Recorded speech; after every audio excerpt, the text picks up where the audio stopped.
It seems like we got to be ready for that run attack, which I think we are every week.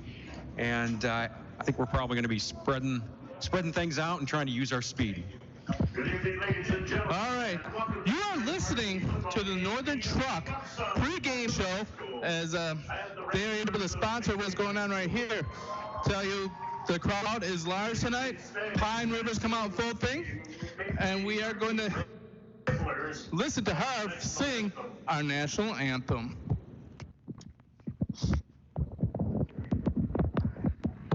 Oh, say, can you see by the dawn's early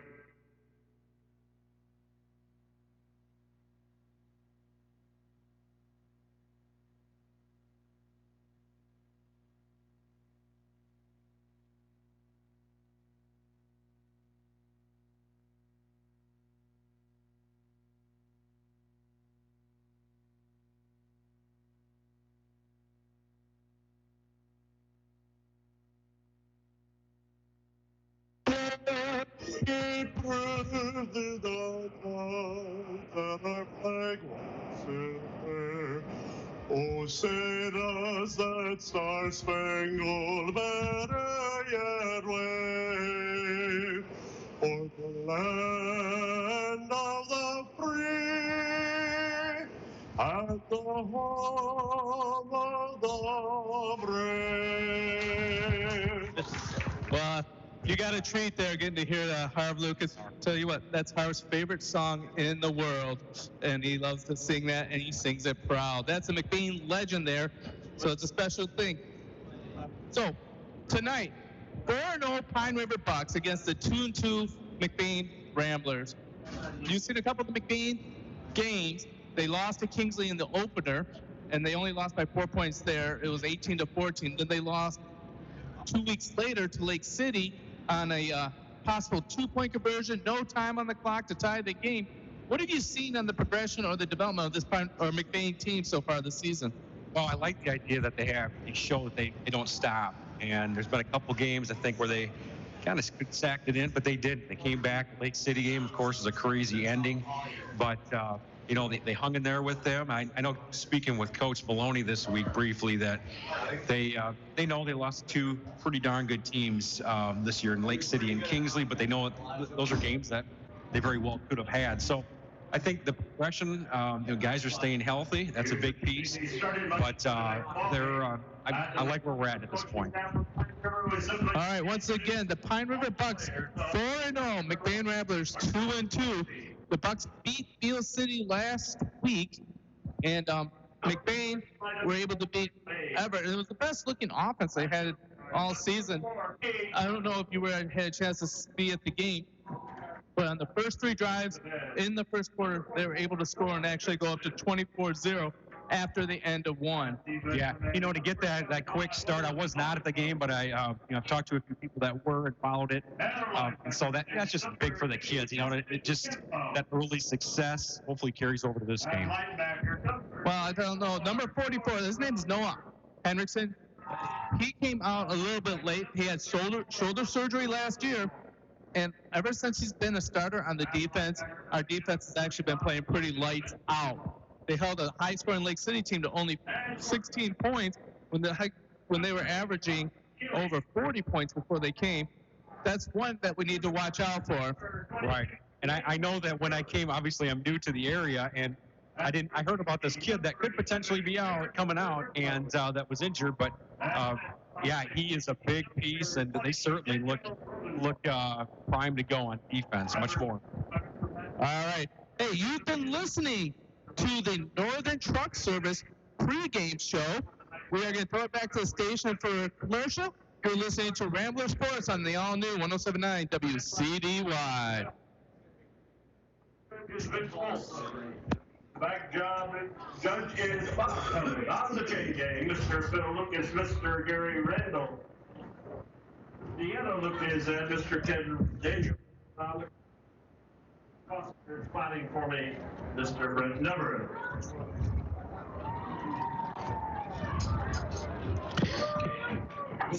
Are we still on the air?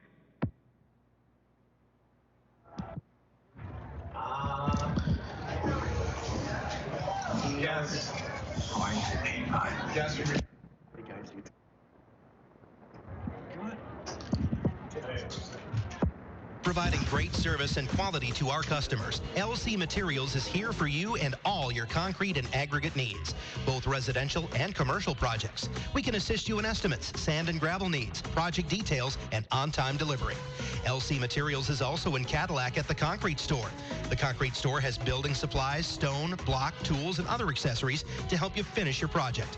So when you're ready, call LC Materials. We're ready when you are, online at lcmaterials.net.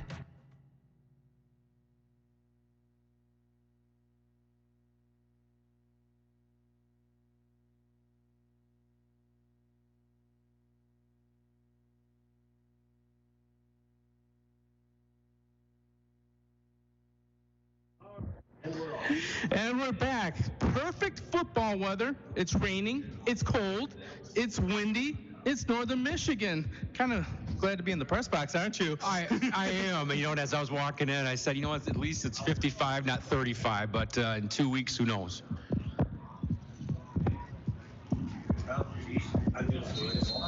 So set to kick off for the Ramblers.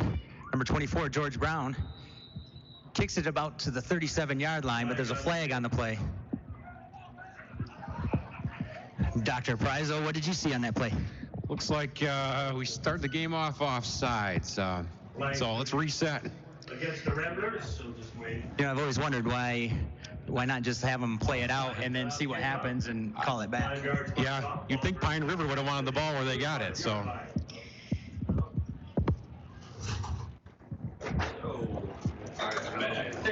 All right. So nothing's really happened yet. I'm going to let you know. You are listening to WCDY, McBain, Cadillac, Lake City. George Brown back to kick off. Back deep, number 4, All-World Elijah Lewis, fastest man in the Tri-County area.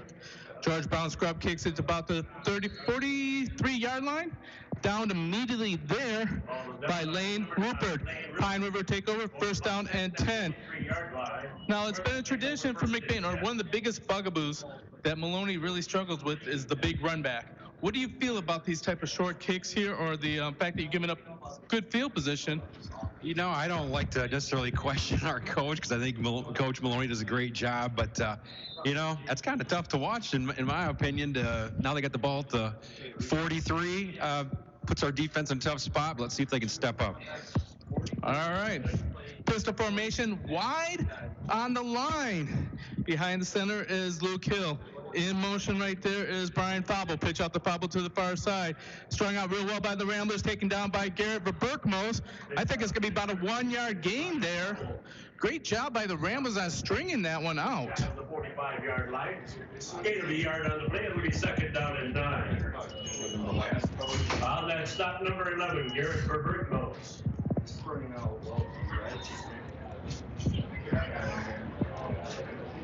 So second and 9, winter rain coming down. Second down and 9 right now. Shotgun formation. Slot man moves, and here comes Elijah Lewis. Lewis gets the ball for the sweep. He's got the edge right there. Verberkmos tracking him right now. Slips up. Nice little run there for a gain of about 5. Stop right at midfield. Tried basically the same play, but on this side of the field. Verberkmos gets it over there. 11. We got 4 to go. It's going to be third down and 3. Third down and 3 for the Bucks. Looking at the wristbands, looking at the sideline. They're going to be going no huddle also. They're going with the wing formation traditionally.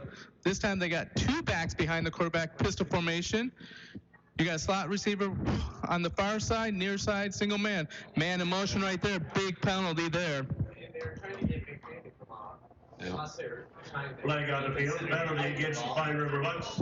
5 yards marked off. Ball be brought back to the 45-yard line. Well, and you saw who's sitting across from that offensive lineman, the boy you just talked about, Hendrickson, so maybe he's getting a little jumpy. He knew he had to get in position to seal off Bam Bam. Bam Bam was last year starting tailback before the shoulder injury, and now he's playing defensive line, so there's a lot of speed out there. Same formation for the Bucks. Luke Hill behind center. Gives it up to the up back right there. Up through the middle is Brian Fabel. Fabel is stopped after a 4-yard gain, and then he is shoved backwards. Carrier stopped at the 50. Makes it 4th down at the 50-yard line for the Bucks. Down and Looks like Brown came up and hit him first, and then 3 or 4 of them jumped on top. Good stop. And that's the key to a really good defense, is that swarming defense, where it's not the first man that's supposed to make the tackle, it's the third, fourth man that helps finish it. Absolutely. They're going to go for him 4th down right now. Elijah Lewis and Bush coming their side. The quarterback keeps the ball. He's got a lot of room up the middle. He's going to make it all the way up for the 1st down to the 40-yard line. Luke Hill with the big carry there. The 40-yard line of McBain. 1st down by River. Well, tried to go wide twice, and this time they went right up the gut. And nice pickup by the QB Hill.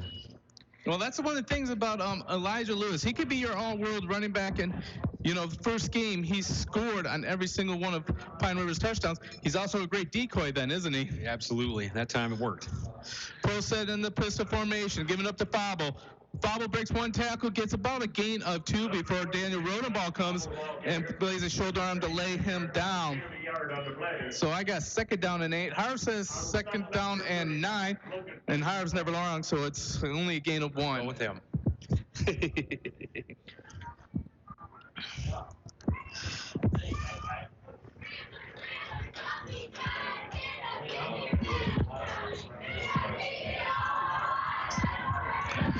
All right. We got the wing formation. Elijah Lewis in motion here. Snap on the ground. Great penetration by the Ramblers. Not letting him get started, but he dances around. Big run there just to get back to the line of scrimmage. Boss, number 35, got in on his, I believe he's a linebacker. Got in, turned him in, and there's that gang tackling again. Yeah, I have a feeling that Coach Pace is calling the blitz as soon as Lewis gets in motion. Yes.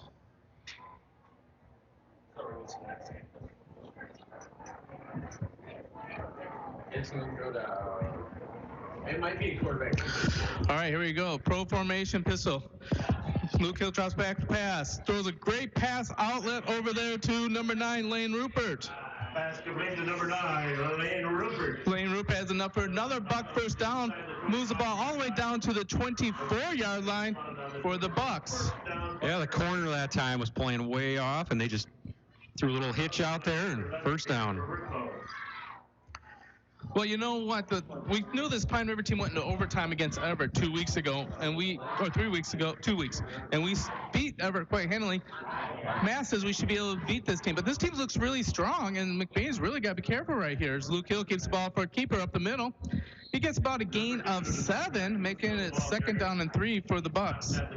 Sometimes people will look at these scores and they'll say, we beat Everett 38-8, and they went in overtime, and sometimes, the kids are reading the paper maybe too much, and it's all about matchups. So we got to become coming ready to play, because it looks like Pine River is.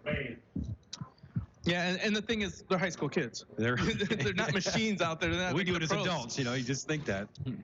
Yeah, like the Lions, they lose every time. Hill, he's got 2 in the wing. 1 goes in motion, but there's a flat timeout. McBain. 7 minutes and 59 seconds left. Score 0-0. 2nd down and 4 for the Bucks. You are listening to McBain Sports on the all-new 107.9 WCDY. You need something right now? You got 18 guys come back for that thing? For this team? It looks like it. Making the final arrangements for a loved one is never easy. At Burkholder Family Funeral Home in McBain, they can help you get through the process one step at a time. Serving the families in McBain and the surrounding communities for over 40 years, they take pride in providing exceptional services that families can actually afford. The caring and compassionate staff at Burkholder Family Funeral Home can help ease the burden. Burkholder Family Funeral Home. Visit them today at 211 North Pine Street in McBain or call 231-825-8199. And we're back here in McBain. It's a chilly football night. You can see the kids on the far side of the field playing football, looking at their heroes playing on the gridiron right now. Pine River fans traveled real well. They come in 4-0 on the season, just beating Beale City. 7 minutes and 59 seconds left in the first quarter, and they're driving deep in McBain's territory. Luke Hill Pistol formation. Bobble into motion. Hand up to Sasha. Looking for this pitch, but there's nothing there. Oh, and Bonica with the big hit in the backfield. Throws him back for a loss of 2. Yep, tried an option there, and quarterback kept it. And 75 came up here. Monaco came up and took him down. Nice tackle. 3rd down and 7. Ball spotted outside the 20-yard line on the 21. Yeah, I've never seen them kind of the same offense with same guys. Hawkeye, I think this is the 3rd time they've had 3rd down in this drive. We need to step up here. Oh, 2-man in motion right now. There's going to be an instant flag on that one. And Pioneer keeps on playing. It's surprising they didn't whistle it dead. But it looked like they had both wings in motion. I could have made that call. Both halfbacks take it off towards the middle of the field, so we'll move them back. We just take off running. Illegal motion against Flat River. Declined by McBain. 4th down. 4th down and 7. Looks like they're going to go for it here on 4th. Coach Maloney declined.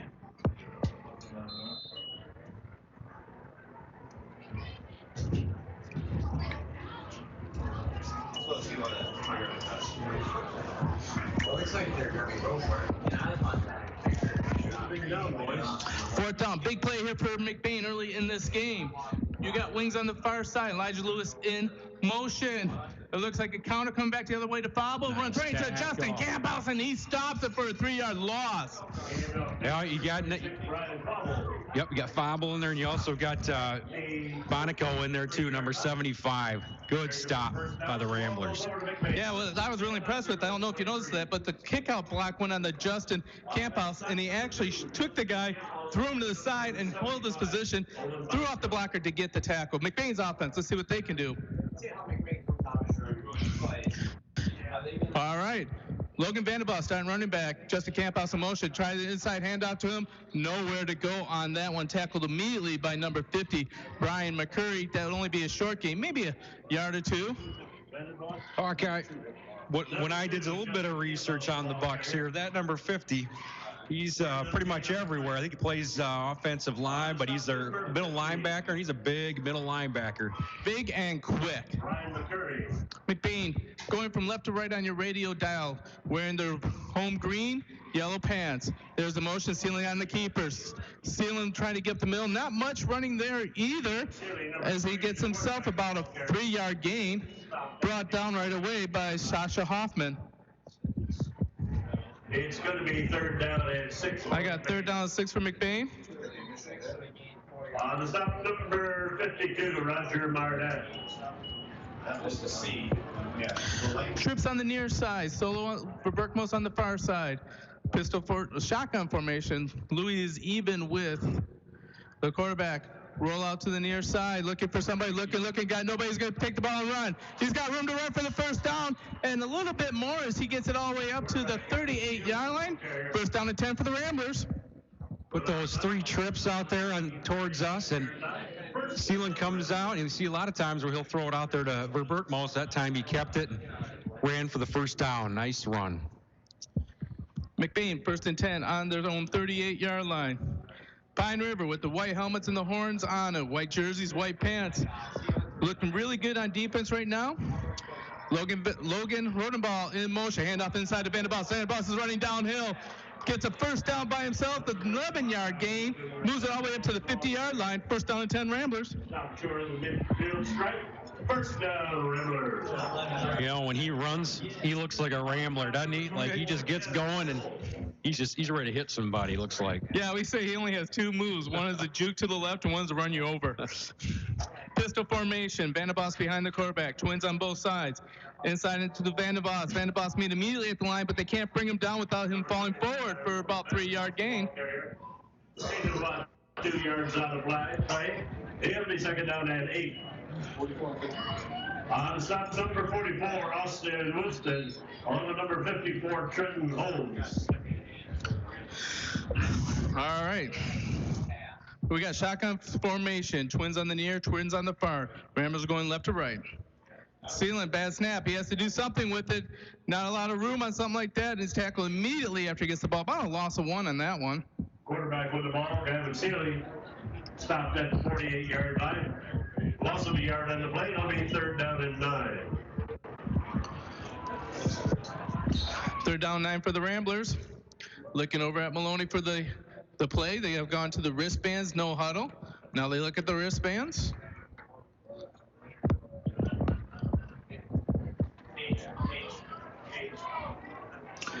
Shotgun formation. You got the up back and Justin Campos. Fake pull right there. Quarterback keeper. He's got a lot of room up the middle. Cuts to the left. He's going to the house. Go. Only got 1 man to beat right there. Elijah Lewis. Can he get him in time? Push him into the end zone.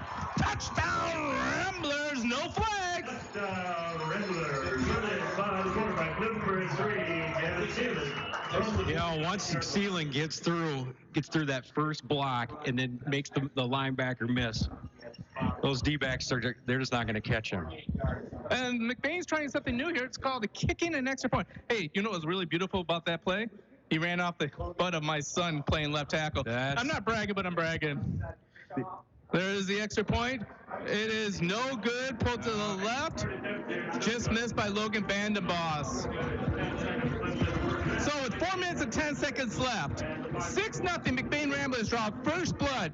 You are listening to McBain Rambler Sports on the all-new 107.9 WCDY.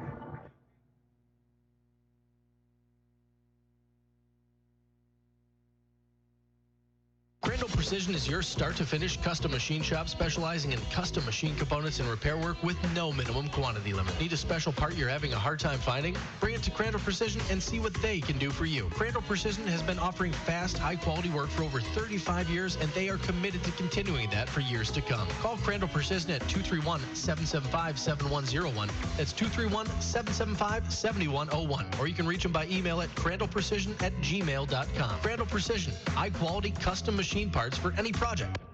And we're back. It's Friday night. Jay's gone away, so we are going to play. This is Gary Hawkeye Vanna. I'm joined by Dr. Steve Preisel. Been working on jokes all week, like, what's up, Doc? And I kind of figured you'd be coming with that. That's but I decided I didn't really think of anything very funny, so there's not going to be any doctor jokes going on this week.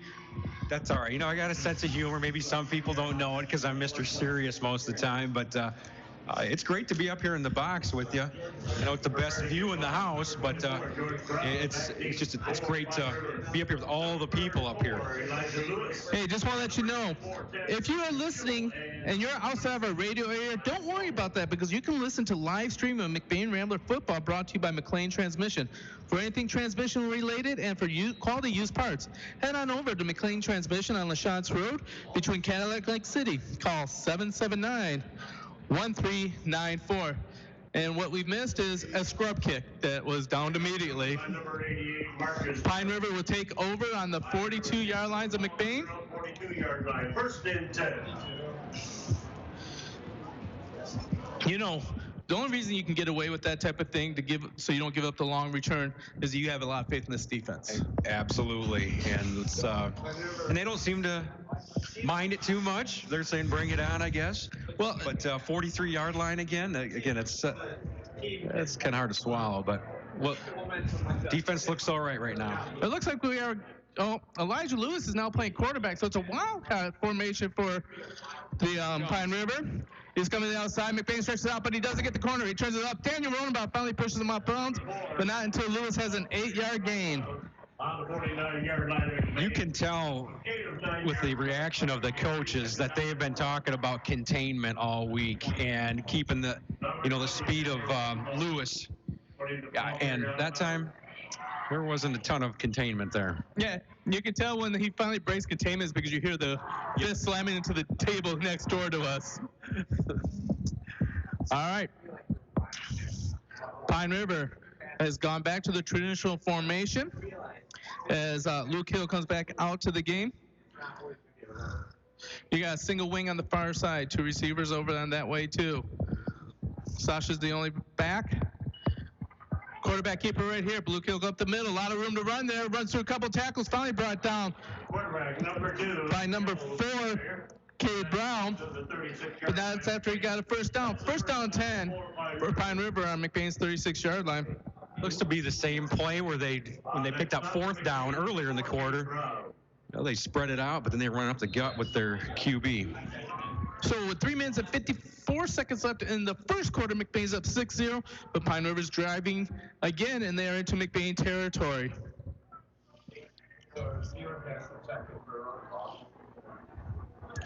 Luke Hill drops back to pass. Wide open in the flat right there. The clutch is good. Burke must will grab him, take him down, but not after a first down is taken. Lane Rupert with a 10-yard reception and another. Well, I'm calling it Pine River first down, but we'll see what refs call it. Stop was made by number 11, Garrett Burke. They called it short, so second down and inches.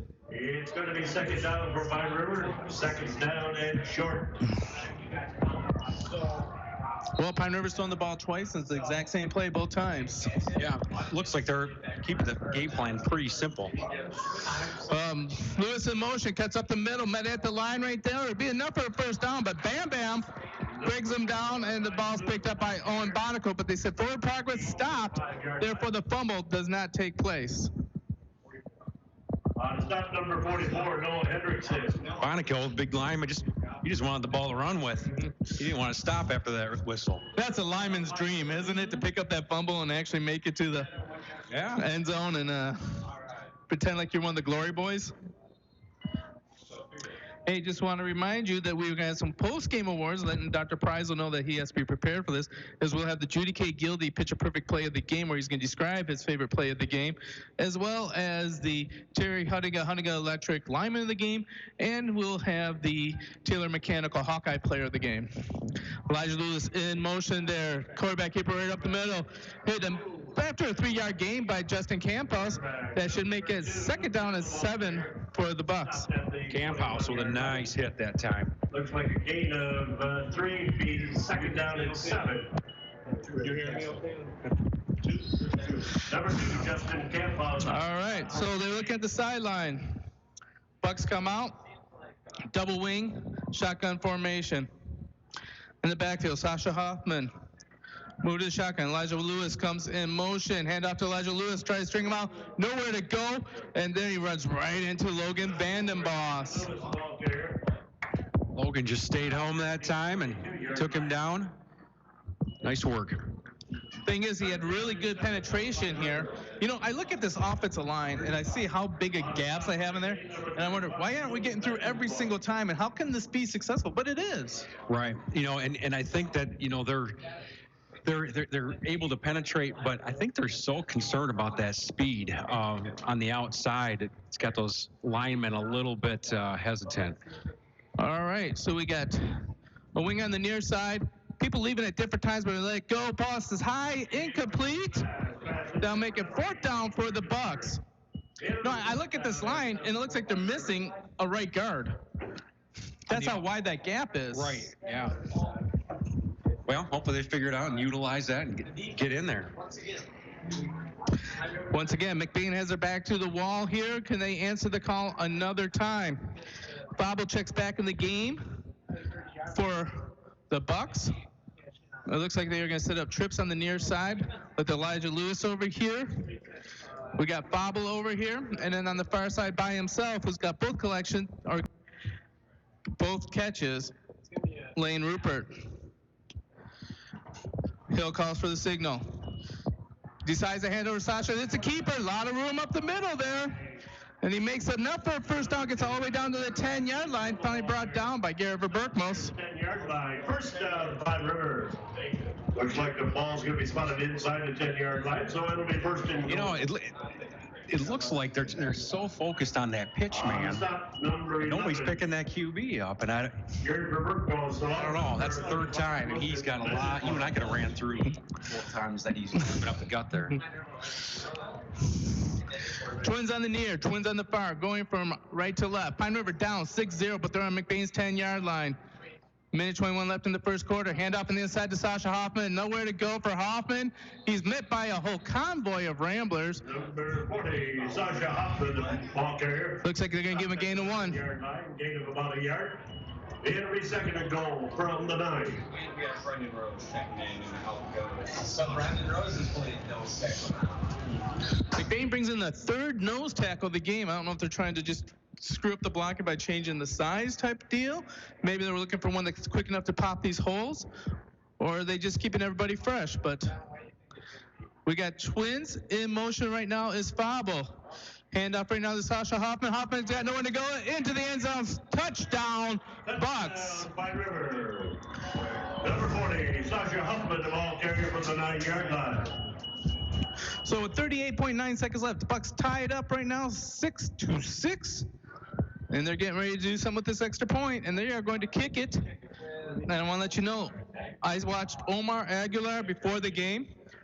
Omar was practicing 50-yard field goals before the game, which I thought was interesting in the wind.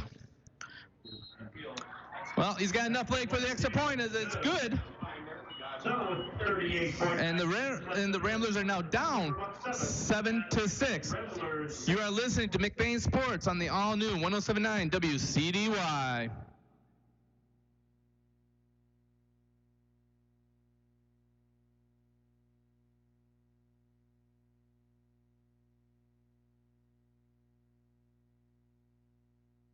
Every patient that comes through the door. At McBain Family Pharmacy, you're more than just a prescription. Here, you're family, and their experienced team of professionals are always available to answer any questions you may have regarding prescription and over-the-counter medications. McBain Family Pharmacy is your full-service family pharmacy for both traditional and compound medications. Call them today at 231-825-8175. That's 231-825-8175. Or stop by their store, located at 119 North Roland Street in McBain. Good Friday night as we have a barn burner already starting up. Pine River 7, McBain 6. Clash of two long-term Highland Conference foes. I don't know if you know this, Dr. Pryzel. Last year, the same Pine River team, 1-8. 1-8. Well, heck of a turnaround. 4-0. They've got to be pretty excited for the year, and to be up 7-6 right now. Pine River Bucks feeling pretty good.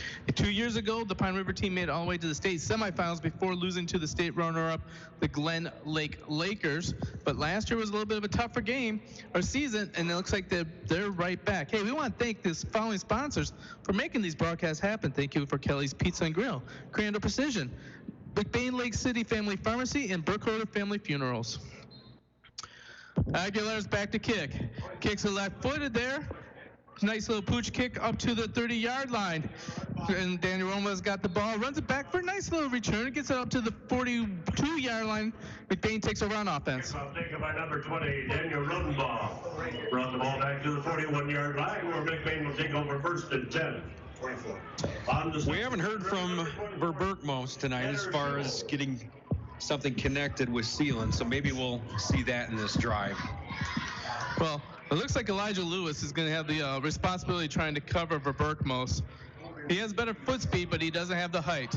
Shotgun formation, inside handout to Vanderboss. Vanderboss carrying a couple bucks, keeps on moving forward, driving, and he got hit at the line of scrimmage. He gained about 5 yards. There's that one move, straight forward, hit somebody, keep him going. It carried him for about 4 yards. No, I got to double check this, but I believe defensive end from the 93 team, Gary Vandenboss, who's here to be honored, is actually his dad. So, like father, like son. High snap to Sealand. Sealand's rolling over to the right side. He's got to go further, turn the corner there. He does make the corner, gets enough for the McBain first down. Great block by Vandenboss to give him the extra 3 yards. Yeah, they talk about the quarterback option, and in this case, he loves to run that kind of pass-run option, and again, he kept it, ran up the sideline for the first down. So McBain gets the first down. They'll be taking over at the 47-yard line as we'll go into be done with the first quarter. Pine River 7, McBain 6. You're listening to McBain Sports on the all-new 107.9 WCDY. High Flow Performance is where you need to go to give your ride that sweet sound. Owner and founder Ryan Westorp uses the best materials and manufacturers High Flow's own chamber exhaust. Using CC bending technology in their high-end precision welding shop, they create the highest quality exhaust products on the market today. With superior design and engineering, they'll create that classic muscle car sound and bring new life to your vehicle. Count on High Flow Performance. Follow them on Facebook for more details. And we're back. It's Friday night. It's McBain Rambler football. This is Gary Hawkeye Vantage, joined by Dr. Steve Preisel as we are going all the action here. We want to thank our sponsors for making tonight happen: McNally's Party Store, LC Materials, McBain Auto Service, and AMP Wireless. And I don't know if you realize that, but we have this wonderful man. His name is Zach Wiggins back at the studio. And today's his birthday. Zach, happy birthday to you. Happy birthday, Zach. And if we can, we might even talk Harv Lucas to singing one of his legendary versions of Happy Birthday to you on the air to totally embarrass you. And if you have any problems with that, talk to Erin. She said make sure everybody knows it's Zach's birthday. All right, starting the second quarter right now. Twins on the near, Twins on the far. Logan Ronenball in motion. Quarterback keeper up the middle. A lot of room for Sealand as he gets a gain of 8 yards. That will make it second down and 2 from the Pine River 38-yard line. The play will be second down and 2. 44. On the stop, number 44, Austin Woodson. Shotgun formation. Tries to call Cade. Auden Ealing into motion. Tells him to stay there. Now he goes into motion. Jet sweep to Auden Ealing. Auden Ealing into center. Trying to get around the Ronenball block. Kind of gets closer around the Ronenball block, but I think he's going to get back to the line of scrimmage. Should make it 3rd down and 2. Just couldn't get around the end. He was trying, but Pine River with a nice job getting out there and containing. Yeah, that was a fantastic play by number 40, Sasha Hoffman, as he fought off the block, and he was not able to let Auden Ealing, who had over 100 yards last week, turn the corner. Ethan Barton all by himself on the near side. You got an up back. Quarterback keeper up the middle, but it looks like he's got nowhere to go. He's immediately hit and dropped on that one. It's like Holmes with the 54 came up with the hit on Sealand. On the stop, number 54, Trenton Holmes, along number 44, Austin Woodson. That's the one I don't have on my program's 44. They hit number change. Okay. 66 is 44, and number 81 is 88. 4th down and 2. They are in the maroon zone right now. Justin Campos in motion. Faked right there. Looks like we're going to have a quarterback keeper. He's going to be caught behind the line of scrimmage by that one by Roger Barnett, and he's going to see if he fell for the 1st down. Pine River doesn't believe so. McBain doesn't know. That looks pretty close, Hawkeye. They're going to go for the measurement right here. There's no certainty with that one. They better bring the chains out. Really short by about 6 inches. If the lines on the field are anywhere close to right. All right, so they're going to bring the chain out right now. Harv Lucas thinks it's going to be a turnover on downs. We'll see if he still got it at his ripe old age of 31. That is Hall of Famer Harv Lucas, who makes the call. Still sees it from this far away. 1st down 10 for the Bucks. So 10 minutes and 40 seconds left in the second quarter. Pine River takes over and downs. You know, Harv said 6 inches. It was 6 inches. He doesn't know what he's talking about. So he does not know what he's talking about. The guy could take a year off and he still got it. It's like riding a bike. All right, so we see something. We see something for the first time here. Pine River actually was in the huddle. Yeah, I think it'd be kind of fun to be playing in a no-huddle system. Back in my day, I know we huddled every time. That's right. In fact, I remember practices for an hour how to make a proper huddle. Absolutely. Where do you stand? Yes. All right, ball hand up right now to Brian Fable. Fable's got a lot of room, cuts it back to the outside. One man to beat.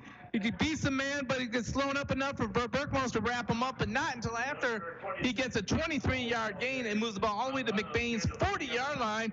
Bucks are marching.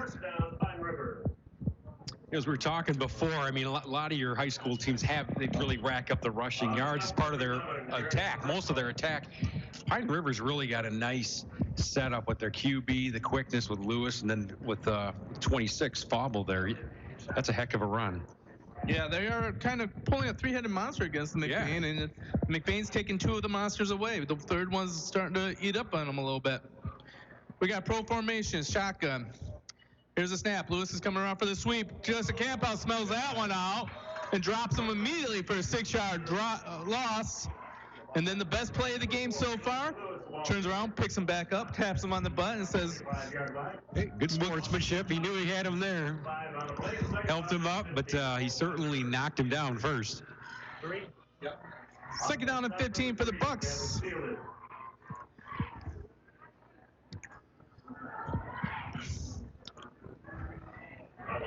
All right, pistol formation. You got Sasha Hoffman in the backfield by himself. Twins on the near, twins on the far. Fauble in motion. Looks like he's going to keep it up the middle, and he's going to get hit pretty quickly there. He gets a gain about 4, almost back to the original line of scrimmage, as Verberkamos and Logan Ronenbaugh bring him down. Stopped at the 41-yard line. It's going to be third down and 11 for Pine River. 9 minutes and 35 seconds left in the second quarter. Pine River up 7-6. They're third down and 11 from McBain's 41-yard line. Pine River goes into the pistol pro formation with 2 running backs behind them. Twins on the near, single on the far. Looked like we did a hard count there. Reset. The right guard is moving. And they give it right up to Fauble. Fauble is met immediately on that one by Justin Campout. Another big hit for him as he drops him for another 2-yard loss.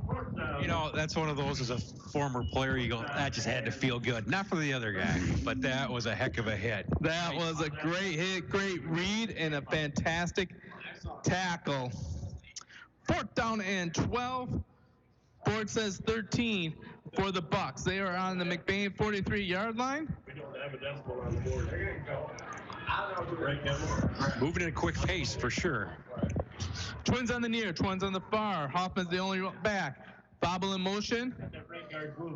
Lane drops back. He's going to be pushed out immediately. Goes forward, and then Barnacle lays him on his backside as there's a sack for a 3-yard loss. McBain takes over on downs. Camphouse came in that time on a blitz and made the quarterback step up, and then the other 3 Ramblers came up and took care of him. That's a nice defensive series right there. That's a great defensive series. 8 minutes and 20 seconds left in the second quarter. Pine River's up 7-6. McBain's defense just stood tall and stopped the drive. And now they're on offense on their own 46-yard line. Sealing in the shotgun. He's got Ealing on the near side, and he has Vanderbilt on the far. Great penetration on that one by Brian McCurry as he catches Ealing in the backfield and drops him for an 8-yard loss.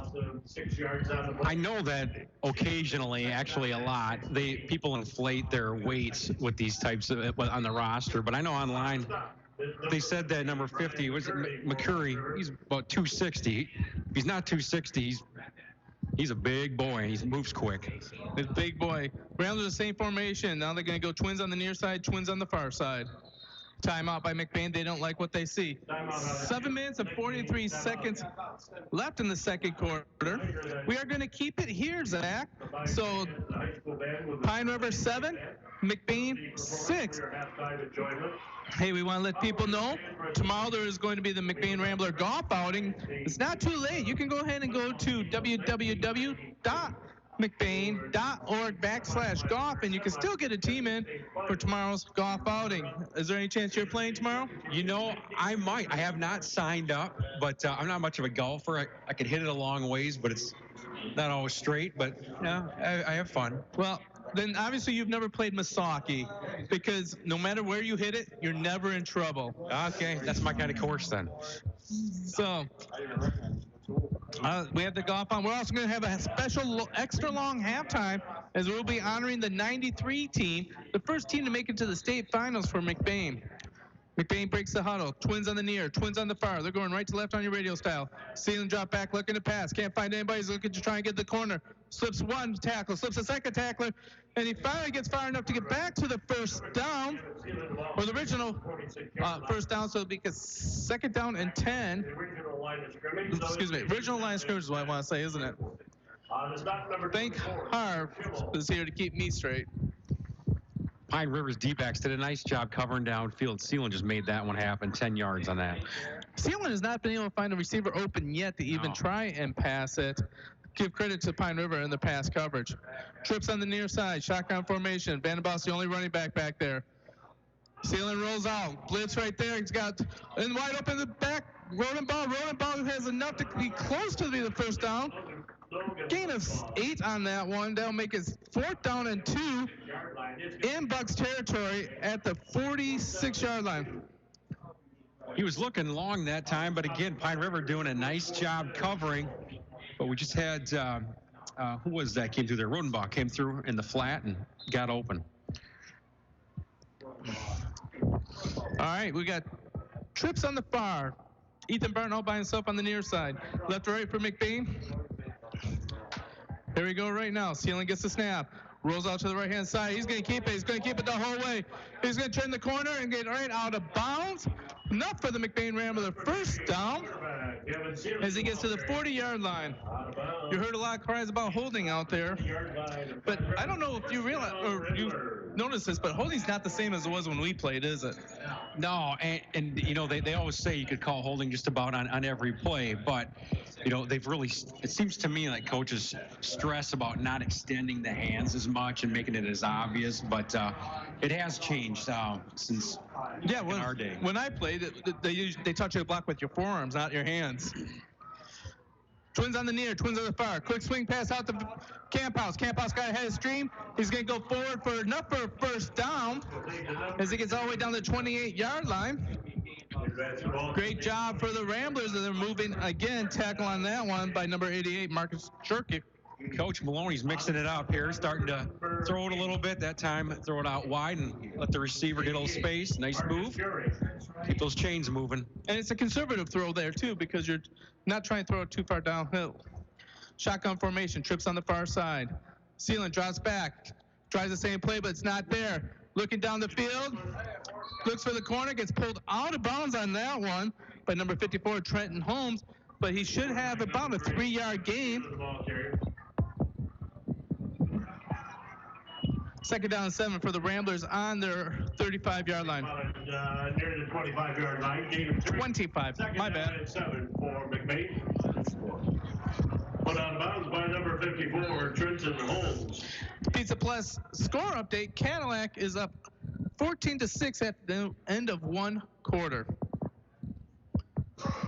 You got twins on the far, twins on the side. Quarterback keeper right there, but there's nowhere to go. Deep penetration on that one by Brendan Rendell. Kevin Sealand is going to be thrown back for a 2-yard loss. That should make it 3rd down and 8. On that stop, number 60, Brandon Riddell. Is that Brandon Riddell and Trenton Holmes are just, they're men amongst boys out there.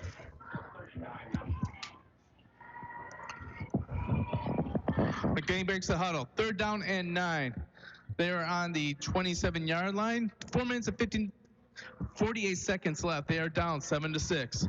Just a cap house in motion. Fake the pitch right there. Sealand rolling the other way. Picked off on that one by Marcus Turkic. Turns up the sideline. He's going to be brought down on one by Brendan Rose. Oh, no. Brendan Rose grabs his knee. Marcus Turkic. Put out of bounds. That will make it 1st down 10 for the Bucks on the 35-yard line. But more importantly, we have a center that is injured on that play. Put him out of bounds. Well, I hope we can get up and walk that one off. It's nothing, anything more than just that. You know, Hoy Haka at that time, Rodenbaugh was opening the flag, just tried to get it into Verberkmos, and D-back picked it off. We got a pro set behind pistol formation. Twins on the far side. Pine River going left to right. Just coming off a turnover against McBain Ramblers. Good snap right there. Elijah Lewis running to the outside. He's looking like he's going to get the edge. Berkmos turns it back in right into Bonico, into Bam Bam, and then there's no more else to go. After a game of 2, Elijah Lewis is tackled. Ball to the 38-yard line.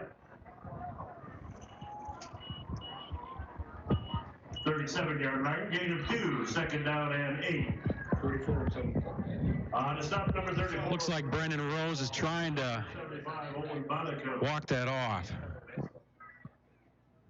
They gotta make sure whoever's running the ball hits the ground before the whistle blows. Pine River sets up. Shotgun formation.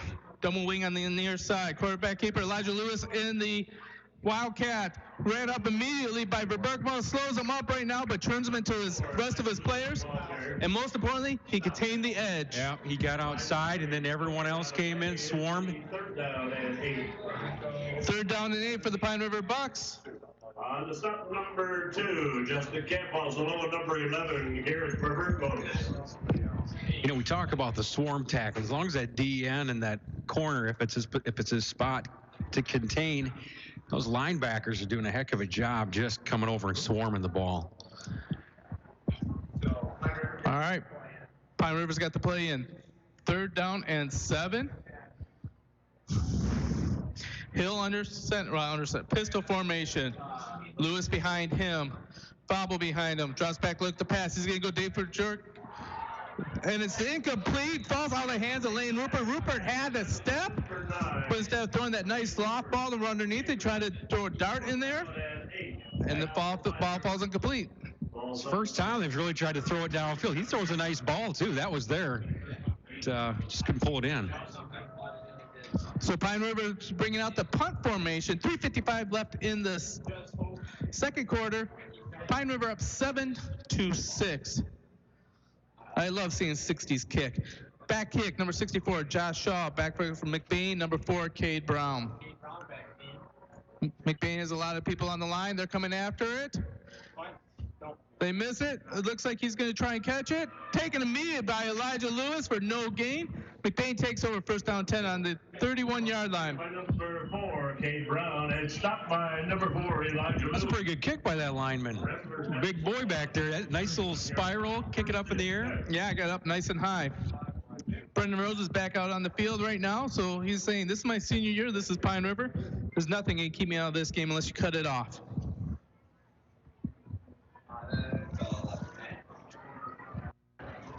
Three minutes, 40 seconds left in the first half. Pine River up 7-6 against the Ramblers. Trips on the far, Twins on the near. Vandenbos the lone running back. Campos in motion. Quarterback keeper up the middle. He's got a little bit of a seam up the middle. Makes one man loose, but he's caught by number 24 on that one. Tanner Schimmel, but not after a 9-yard gain. So that make a 2nd down and 1 for the Ramblers.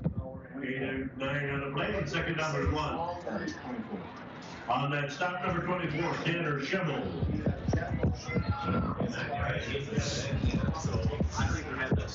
Timeout on the field. Looks like the officials are going to measure this one. I think he's got it. Harv Lucas is calling it a 1st down, so I don't even know why they bother measuring. No, they just take your word for it. Just tell you what, Harv Lucas has been at this job so long, is that back when they used to keep yardage marker, they used to use the fraction system instead of decimals. First down. Yeah, there you go. 1st down. Harv Lucas, 2 for 2. Out of retirement. Now you know why he's in the Hall of Fame. 1st down 10 for the Ramblers on the 41-yard line. You guys just make this game way too tough. I could blow smoke with the best of them. Twins on the near side, Twins on the far side. Shotgun formation. Vandenbos on the left-hand side. Sealand drops back to pass, but he's immediately hammered for a huge 11-yard loss on that one by number 44, Austin Winston. On that stop, number 44, Austin Winston. Loss of 10 yards on the play. That make a 2nd down and 21 for the Ramblers. I do not have a 44 for Pine River. Did they switch He's that actually one up? number 66, and he switched his jersey to 44. Well, he shot out of a cannon. That guy, that was Sealand didn't have much of a chance there. Now they're blitzing the running back or the linebackers right away. Austin Ealing in motion, gets the hand up, goes to the inside, take it down immediately, but there's gonna be a personal foul on face mask on that one. That was so obvious. I don't have to wait for Harv Lucas to tell me that. 35-yard line. There is a flag on the field. Personal foul, face mask against Pine River.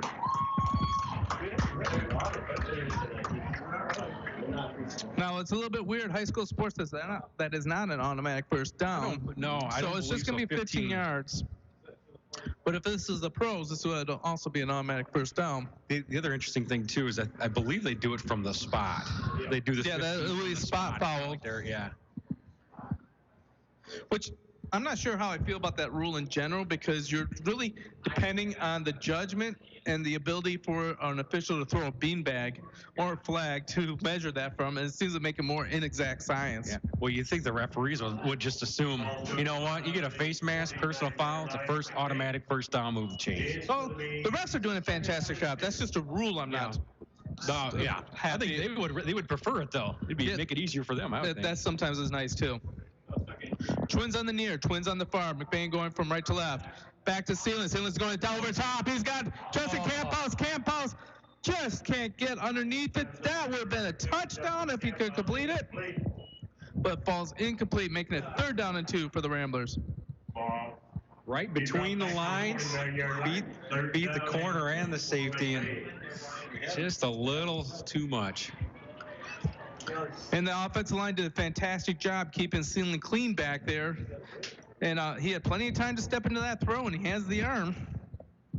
Twins on the near, twins on the far. Shotgun formation. Sealand's dropped back the pass. No quarterback keeper. But he's got nowhere to go on that one as it was smelled out immediately by number 50, Brian McCurry. 4th down and 6 for the Ramblers. On the stop number 33, Tanner McKinnon. And it looks like McBain's going to set out the punt team as Bam Bam's going out to kick. 2 minutes and 11 seconds left in the second quarter. McBain is down 7-6. Pine River Bucks about ready to get the ball back, unless there's a little trickeration on this play. Back deep right now, it will be number 24, Tanner Schimmel. Good punt by Noah Hendrickson. Hits at the 22-yard line. Rolls all the way down to the, looks like the 15-yard line. Bucks take over 1st down and 10 from their own 15-yard line. Hey, we want you to stick around. We're going to have an extra long halftime, and we're going to have the McBain Hardware halftime show. We'll also be honoring the class of 93, the team of 93. The first team from McBain to make it to the state championship game. They did lose 7-0. We also have mass band night where the middle school and the high school bands are playing together. We got great statistics coming from Isaac Culp, and then we are going to have some insight from Dr. Steve Presley. You don't want to miss the halftime show, brought to you by McBain Hardware. All right, Pine River set up. Twins on the near, twins on the far. Luke Hill underneath center. Bobbles in motion, but Hill's going to keep it, and he doesn't have anywhere to go. Thrown down roughly by Noah Hendrickson. Gain of about 2 yards on the play. It'll be 2nd down. That'll make it 2nd down and 8 for the Bucks. On the stop for McBain, number 44, Noah Hendrickson. Quickly back to the line. Minute 28 left in the first half. Pro set behind the shotgun formation. Drops back to look. Hill's looking for the deep ball right now. Goes up deep. Try to get an interception there on an Ealing where number 9, Marcus Jerkic, had to become a defender and did a fantastic job of coming around and knocking that ball down. Absolutely. Yeah, if he wouldn't have been turned his position to be in a corner, we would have intercepted that and had great field position, but he batted it away. That incomplete pass stops the clock. So with a minute 15 left in the first half, Pine River up 7-6, 3rd down and 7 from their own 26-yard line. So we got 38 now. I expect to run up the middle at off the North Hill. We've got about a minute 15 left on the clock. Twins on the near, one on the far. Elijah Lewis in motion, stops, stays in the running back. They give it to Kipper for Hill. Hill has nowhere to go as he's just run into a bunch of Ramblers. A lot of shoving going on. Quarterback number 2. Ball pops out, but the whistle is already blown. But Maloney wants to stop the clock because he thinks he's getting his offense back on the field. Great job by the defense on this series. Ramblers might have a chance here. We got Coach Maloney calls timeout, stop the clock. Get a nice return here. Might have a chance to get some points on the board before halftime. Yeah, but Elijah Lewis is one of the fire guys for Pine River. So I don't know, is it better to try and get a return and set that up, or do you think try and go for the block? You know, I think somebody just better block him and not let him downfield. Easier said than done, but... well, it almost seems like if you're not going to go for the return, why not put 2 people to block them? You can go for it, you know, because then you can just overload maybe one side, put your speed outside people, and just try to block it and let the ball just, you know, it's not like the punters are kicking it down 50, 60 yards. No, that's true, but if I remember this punter, he's pretty good, though. He puts it up high. Yeah. And then that's the thing. He gives his defense plenty of time to cover it, which makes it harder to return. Minute 4 left in the second quarter. Pine River up 6-7. McBain's defense has forced Pine River into the punting situation. I'm not exactly sure that I can see on this one that Josh Shaw keeping it and running with the ball. Good snap, nice high punt, huge punt right there. K. Brown off the foot, fumbles it, turned over to Brian Fable. Fable recovers it quickly, and Pine River's got the ball at the McBain's 45-yard line. 56 seconds left on the clock. Pine River's now in business, and when Maloney was trying to set up another offensive drive, we give it back to them, and they got 56 seconds left to go. Defense has done a nice job, but didn't expect to be on this quick here. You got to step up with this 56 seconds left. Second turnover for the McBain Ramblers. Pine River has had 0.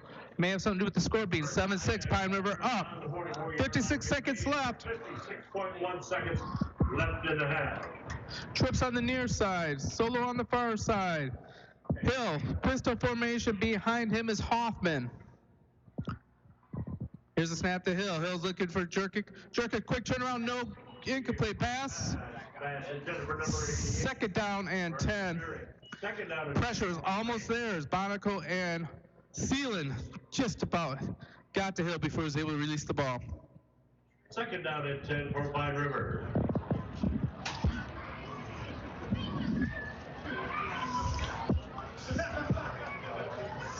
.8 seconds left. Pine River looking to add to their lead, up 7-6 right now in McBain. 4-0 Pine River Bucks, 2-2 McBain Ramblers. McBain, if they can pull out the victory here, will tie Pine River in the standings. There's a quick hand. Ball given up. Fable on the sweep. Fable turns it upfield, gets himself enough for an 8-yard gain. Brought down on that one by Logan Ronabaugh, but Pine River calls a timeout. Stopped at the 37-yard line. It's going to be third down and 3 for Pine River when play resumes. Timeout on the field. Pine River's timeout. We've got, where we got the ball at? They got the ball at about the 37. Yeah, they're in business here, Hawkeye. We better, this defense is maybe a little tired. You know, we got guys playing both ways. A lot of high school teams do, but I think us, you know, we actually have more of that play offense and defense. So let's see if we can get in, 7-6 game. It's been pretty tight. Well, the thing you're going to have to really pay attention to, and when I said this in the warm-up, he didn't make one of the 50-yard field goals, but the fact that he's even trying it, Pine River has a field goal threat, and that's Aguilar. And Aguilar, if you could get another 10 yards here, now you're looking at a 3 points at least, and then you can see what's going to happen after that. Yeah, you know, some people don't have that in their toolbox, and they've got it, and maybe he's probably looking forward to it. Just get me close, and he wants to try to boom one. All right, McBain's back out. They're ready to start playing football. Pine River is setting something up. We'll see what they got going on here. 43.6 seconds left. Hey, we want you to remind you that we have the McBain Hardware halftime show, and it's going to be an extra long one today. So make sure you stick around to hear all the insight, wisdom, and then me to babble a little bit. Pine River in the weird formation where they have the up back between the tackle and the guard. Elijah Lewis gets the ball, runs up the middle, tackled immediately on that one by Justin Camphouse for about a gain of a yard. 4th down and 2 for Pine River. 4th down 2 for Pine River, and they're going to go for it right now. Looks like they're just going to let this. They're not giving Aguilar a chance to kick. No, just let this thing run. Clock is running. We're under 20 seconds left in the second half. Hills drops back. He's looking to hitch and go move right there. Gets tagged up. There's no flag on that one. No, now it comes in. Calling pass interference. That was a late call, but the right call. Yeah, it was the right call. It just came about 5 seconds after. But you know what? Refs are doing a good job. That's a tough job putting those striped shirts on. But that one was a little late. But yeah, it was pretty warranted. Yeah, Jay tells us that the toughest jobs are mothering and officiating, and he wants no part in either one of them. Yeah. You know, I used to coach, head basketball coach, and back in the day, you know, I probably criticized the referees, but after I got a little bit more wise and years under my belt, I realized, you know, go out and try it once. And anyone that really criticizes referees, go out and try it, and it's a pretty humbling experience. So they're doing a good job tonight. That one was definitely a flag that should have been thrown just a little bit late. A reminder, you're listening to WCDY, McBain Cadillac, Lake City. 1st down and 10 for the Bucks. They'll be taken over on the 21-yard line. 11.7 seconds left in the first half. Pine River up 7-6, looking to get another score. They're definitely in Aguilar's range right here. So they could run. I believe they have a timeout left. Or they could go ahead and try and go into the air and take 2 attacks at the end zone. Same formation in the last play where we have the fobble between the guard and the tackle. Runs a run out of there. Hills drop it back. Throws it. Intercepted by Logan. Roll about a couple flags on the play. What do we got here? I got incomplete pass. Holding against the Bucks. 6.5 seconds left. The ref on the near side here called an incomplete pass. So the pass interception was incomplete, broken up by Rodenbaugh, but it moves the Bucks back 10 yards, and we're starting to get some Hall of Fame former players and coaches coming into the booth here. As we got Brett Forster ready to go at halftime, and he's going to give us some stories and tell us about the team of '93. You look better all the time. You know that? Good Lord knows there's room for improvement. Once again, that's a spot foul, so the 10-yard penalty will move it back 14 yards.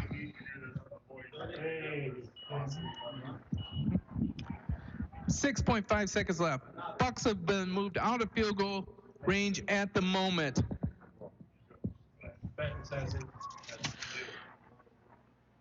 Coster has 1st down at 14. I think he may be off by 10, but I don't want to tell anyone, as I tell everyone. Twins on the far side. Hill, shotgun formation. Quick swing back to Elijah Lewis. A flag on the play again. Flag on the play. Pass. Same thing there. Number 4. Holding. Elijah Lewis. Obviously, you take that penalty because that makes it 2.1 seconds left. It's now going to be 1st and a country mile for the Bucks. Well, Aguilar was probably chomping at the bit, but they keep moving back. He's not going to get his shot. I don't think Prater would get a shot at this distance. I don't think so. Pine River's, they're going to go look through the playbook for the 1st down and 43-yard play. 2.1 seconds left in the half. We are going to have a halftime show by McBain Hardware. We're going to have some special guests here, as Brett Forrester is going to be the first one up. We should also have Andy Bronkma and Don Maloney. And we're going to be talking some stories, interviewing them. I know that Brett Forrester was the coach my first year teaching, and that was only like 10 years ago, not the 22 that it really is.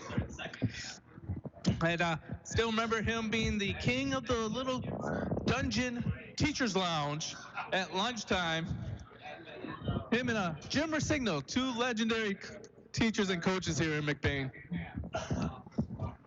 Well, when I was talking with Lars Ferdine, and I'd said, "You're a pretty good basketball player, huh?" Because I saw he was a 1,000-point scorer, and that was before I realized he was a even better football player, and I guess he was a very tough man to take down. Obviously, one of the big backs for that state team. So yeah, he ended up going to Saginaw Valley, one of the first McBain players to get scholarship money to play at D2.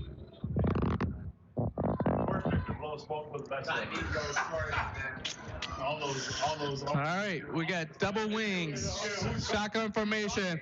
Just looking to throw it up deep right here. Otter Ealing battling against Rupert, knocks the ball down. At the end of the first half, Pine River up 6-7. You're going to be listening to the McBain Harvard halftime show, but first we got to take a little break to get some stats together, get our special guests all set up. You're listening to McBain Rambler Sports on the all-new 107.9 Wcdy. Stop into High Point Auto and Truck Center in Cadillac for a great selection of new GMC and Cadillacs. High Point is your premier source for parts, services, tires, accessories, and new and certified used vehicles. We are your one-stop shop for every vehicle need that you may have. At High Point Auto and Truck, customer satisfaction is our goal. High quality, high standards, but low prices at High Point Cadillac GMC, located at exit 177 in Cadillac. High school students are training for the jobs of tomorrow today at the Wexford-Missaukee Career Technical Center in Cadillac. Juniors and seniors from 12 area high schools can choose from 14 career-driven programs. Free college credit is available. Visit WMISD.org and click or tap the Career Technical Education link. See all the great programs, then talk to your student's counselor. Call 876-2200. The Wexford-Missaukee Career Technical Center on 13th Street across from Baker College. Proud to serve the students of McBain High School. CTC is the place to be. Kelly's Pizza and Grill in McBain would like to take this opportunity to thank their loyal customers for all their years of support. It's with your patronage that Kelly's Pizza and Grill can continue to support local schools, churches, and charities, not to mention keep serving up great tasting breakfasts, lunches, and dinners. Open 6 days a week, Monday through Thursday, 6 a.m. to 9 p.m., and Friday and Saturday, 6 till 10. Always doing their best to serve the McBain community, Kelly's Pizza and Grill, 100 Maple Street in the heart of McBain. Your one-stop farm supply store is Falmouth Co-op in the heart of agriculture country. With locations at Falmouth and McBain, Falmouth Co-op has what you need to keep all your animals well-fed and healthy, plus bulk fuel and professional agronomy services like custom fertilizers and spraying and soil and grid sampling. Falmouth Co-op is your premier grain dealer and birdseed headquarters. And the McBain location has pizza, burgers, wings, and appetizers. Stop in today at either location in Falmouth and McBain. Falmouth Co-op is proud to support McBain's student athletes. The harsh northern Michigan winter is right around the corner, and that's why you need to heat your house with Holton's LP Gas. Call them today at 231-839-4600. You can contact the office for specials today. And if you're a new customer, they have specials for you as well. Holton's LP Gas has been in Lake City for 30 years, and don't worry, they service the entire listening area. They've got 24/7 live, trained professionals. Holton's LP Gas is a proud sponsor of McBain Athletics. We've all been there. We rely on our vehicles more than ever to get us where we need to go, safe and sound. McBain Auto Service is open Monday through Friday and are fully licensed and insured to serve you. With over 50 years combined experience, they specialize in everything from brakes to engine repair with no job too big or small. Stop in for a safety inspection. McBain Auto Service, located at 9438 South Maury Road in McBain, or call 231-825-2729. And we're back at McBain. It's Friday night. It's a great football game. Pine River is up 7-6 at halftime. McBain will be getting the ball to start the second half. But we're also honoring one of the legendary teams from McBain. That is the 93 team, the first team from McBain to make it to the state finals. And we have the special honor of having Coach Forrester here. And he is going to help do a little bit of the fill-out time here. So welcome, Brett. How are you doing? Oh, thanks for having me. That's awesome. It's nice to be back in this neck of the woods. A lot of familiar faces. Well, that's awesome. Hey, I was wondering, can you bring us up to speed? What's happened in your life since you've left McBain? Where's your coaching staff been? Oh, boy. So what took over Heritage was a pretty down program and got them to the regional finals, and then went to Portage Central and got to the regional finals, and then I got out of it for a little bit. Then I helped Climax Scots and got to regional finals again, and then went over to Battle Creek Lakeview and got them to regional finals, and now I'm just kind of just helping out every once in a while when somebody calls. Well, that is awesome. So, tell us about the ride that was that year of '93. Tell me a little bit about your team. Remind us of some of the big players or big names that came out of that team and some of the special moments you had. Well, the whole group were extremely resilient kids. I think we had 8 two-way players. None of them ever got hurt in 13 games. None of them ever got hurt. They practiced well. They had no trouble in school. It was just when you talk about a magical year, that's what it was. It couldn't have gone any better from start to finish. All right, so you guys won the Highland Conference, obviously, that year, so you went undefeated. And then who'd you guys play in the playoffs? What was in the road? Or if you don't remember, well, I don't even. Who was the first game? Was the '93 Genesee? We kind of took care of them quick, and then we had the rematch with Manton, who we played a week 2, and we handled them pretty well. We figured they'd come back, and then we had horrible weather that day. But we got them, and then the biggest game was the Ontonagon game up in the Uperdome, where we were 35. Mick McCade had us 35-point underdog, and they had scored 50-some points a game 7-8 times. And we went up, Joel and I drove up one day, and we watched them live once, and yeah, they were the real deal, but they were beatable. And the kids had a day, and that was winning that game to get there took a lot out of us, but the boys got it done, and that was a thrill because we had no business beating that team, and we did. You know, my wife was a former McBain player. In fact, she has some stories about you as is. I don't know if you remember Kathy Van Polen. Oh, yeah. And she actually said she came and signed up for the football team one year. Yeah. But she never made it out to the first practice. I'm a little disappointed. But I was going to give her a shot if she wanted to. But the '93 season, she tells me about that. She says, I didn't realize they made it to the state finals, but I'll never forget the trip to the Uperdome. That was her state championship for you guys. That driving through that blizzard to get there, and the fact that you guys came out and you shocked the UP. Yeah, the fun. I have a tradition. Had a tradition of that we would never stay at a hotel. Okay, so when we went up to the UP, we had a bus of all bedding, okay, for all the boys, and we stayed at, was it Ishpeming Westwood? Stayed at Ishpeming Westwood High School, and they let us in, and we had been doing that all year. That particular season, we must have played, I don't know if a high school team had played more total miles of our road games than we did, because our week 9 game was down at Sand Creek, and that's 3 miles from the Indiana border. Then a semifinal game was way up in the UP. Then we go back down to Pontiac. So I mean, we put some serious miles on, and the kids just handled everything when it was time to play. They were ready to play, and it was an absolute joy to be around them and watch them go about their business. I just don't know if you realize, but since you left, there's still Brent Works or things that come up here, and it still reminds me, Joe Barfa, he'd go to Pat Maloney, and he always says, this is what Brent Works just said, no matter what the pregame was, they've always had a great pregame. But the practice before, no matter how awful it was, because it's no good bragging them at that point, and so every now and then we just get quotes from the Dalai Lama of McBain football, Brent Forrester. So, hey, thank you so much. All right. Thank you for having me. And, go Ramblers. Go Ramblers. Feel the wheel. Thank you. So, see if Lars has someone else coming up. At this point, he does not. After halftime, we should have some more special guests. He's lining everybody up to be on the field right now. Now, we're seeing if my mic is shorting out a little bit. So what we're going to do is we're going to throw it back to the studio. You're listening to McBain Rambler Sports on the 107.9 CDY.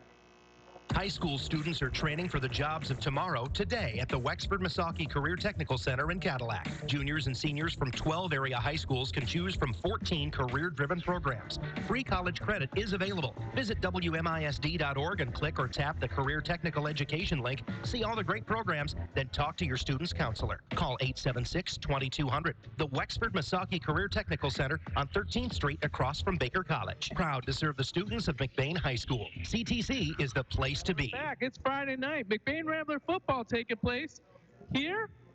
It is a perfect football weather. We are being entertained by the mass band under the direction of Heather Wiggins with drum major out there. Looks like it's Bella Gandolfi. Mason Brown was a little bit earlier. The band with the best tuba player and the cutest flautist in all of Northern Michigan. I'm not biased, but that's my son and that's Jay's daughter. This is Gary Vanna, joined by Dr. Steve Preisel. Dr. Preisel, you heard that interview with Brett Forrester. You saw some of the first half. Can you give some statistics of what's been going on? We got first downs. We got 11 for McBain, 17 for Pine River. Rushing yards, I'd expect a pretty similar. 110 for the Ramblers, 96 for the Bucks. Then we've got total yards then at 130 for McBain, 114 for River.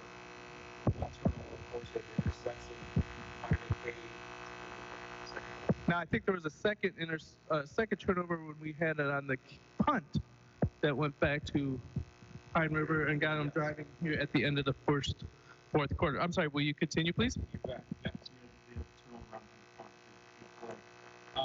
had 2 sacks for McBain and then 1 for Pine River. Some individual stats here for McBain. You got Sealand 2 for 4 passing, 20 yards. Just Camp House with one of those receptions together. Logan Lokoff. Rushing, you got Gavin Sealand's got 12 carries. And Logan Vanderboss, 3 carries for 18 yards. On the defensive end, the defense has been doing a heck of a job. We got Owen 20 goals, 6 tackles, and we have Logan Lokoff. All right, once again, mass band. It's an extra long halftime. You're listening to the McBain Hardware halftime show, and we are talking about some of the things going on there. Now, Pine Rivers opened up McBain opened up the scoring on their very first drive on a long 50-yard scamp by Gavin Sealand up the middle, right over the backside of my son. Not bragging or anything. To give McBain the first score of the game when they went up 6-7. And then McBain went for the traditional kicked extra point. And what happened there is that they missed it, so it was 6-0. Pine River back and forth for 2 possessions. Pine River finally got the ball. They started driving on McBain. Pine River scores with the run up the gut by Sasha Hoffman to give the score 6-6. Their extra point is good. And so Pine River's up 7-6. So like we said, the story of the first half, 2 turnovers by McBain and 0 by Pine River. You know, Hawkeye, the other thing I'll say is when you're looking at the stats, 7-6 game, you'd expect that it's going to be pretty similar. One of the things that really stands out, and it really goes to that touchdown drive, is Pine River's 5 for 5 in 4th downs. So the defense is doing a heck of a job, and they found a way to get it done on those 4th downs. Put them in a lot of positions to stop them, and give credit to Pine River. But 5 for 5, that's pretty impressive, and that may be probably the biggest reason they're on the board. Yeah, that is the biggest reason on the board. Defense has played great. They've had to stand up tall. A couple of drives there where Pine River's deep. And again, on this last drive where Pine River got a pass interference, and they were inside the 20, but the McBain defense was able to push them back far enough so that they couldn't even get an attempt at the field goal. Tell you what, nothing better than a little Neil Diamond taking place here.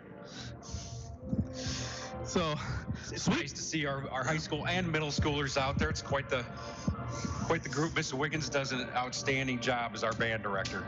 Yes, the band is extremely talented, extremely disciplined.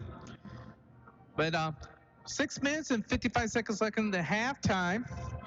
And then I think we'll have the magic 3 minutes being put back on. So the kids out there saying the bump, bump, bump. Well, even they know it. I mean, this is back even before our day. I'm not sure how old you are, but I know we're pretty similar in age. I want to let you know that I remember being 6 years old, and my mom would go and dad would go over to the neighbor's house to play bridge, and they would just listen to Neil Diamond records and reel to reels the whole night as we were walking around playing pool, but we weren't allowed to use sticks because we were 6 years old. Yep.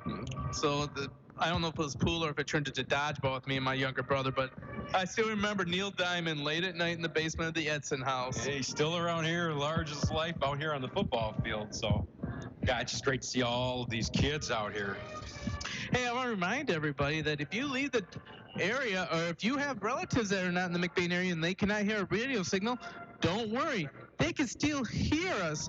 All you need to go is go onto the World Wide Web, and you can type in 107.9 CDY, and it'll bring you right up. Google search it. It brings it right up to the site. You'll scroll down. You'll see a matchup between McBain and Pine River. Click on that button, and you can listen to us anywhere in the world. We've had people listen to us in South Korea when they were stationed, former McBain grads. We have someone listen to us in Ann Arbor right now is Cole Seelan, the older brother of Gavin Seelan, who's doing some studying on a Friday night, is listening to the game. So a big shout out to Cole Seelan out there. Colleges all over still like to tap in with the McBain sports because once you're a Rambler, you seem to always be a Rambler. And it's just great to be able to have this, for people that, grandparents, parents that are traveling, you don't want to miss any of your children's games or grandchildren or just friends. And as you said, the Sealand boy.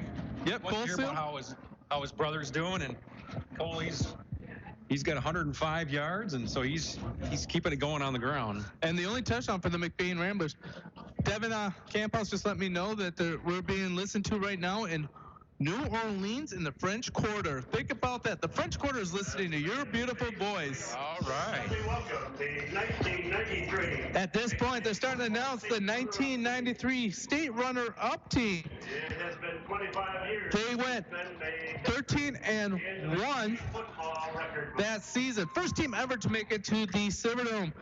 Players right there: Don Maloney, Gary Vanderboss, Chris DeBoer, Josh Gildy, Ryan Knapp, Jamie Grudenberg, Ryan Pace, Alan Hertiga, Jason Weigold, Kevin Bovin, Shane Tucker, Barry Davison, John Hooker, Derek Genema, Lars Verdeen, Matt Overman, Dustin Derrick, Jeremy Rodenbaugh, Jeremiah Kimball, Josh Roby, Kent Kramer, John Bodie, Aaron Kramer, Jason Isaga, Brandon Bogard, Levi Davidson, Pete Peterson, Aaron Stroud, Andy Scripsama, Michael Yant, Brent Mosier, and Jerry Giesman. The legendary team getting their time. Joel Brockma and Brent Forrester are out on the field. The 1992 team. Tell you what, we can still throw those guys out on the line and run behind them. Look at that size. McBain was big down here. You look out in the field right now, I can imagine, 25 years ago? 25 years ago. They were probably pretty, imposing group with pads on, and what a great experience. I don't know, with Coach Brett up here talking with you, I didn't hear the whole interview, but you just never forget your moments like this, and they still remember that championship game.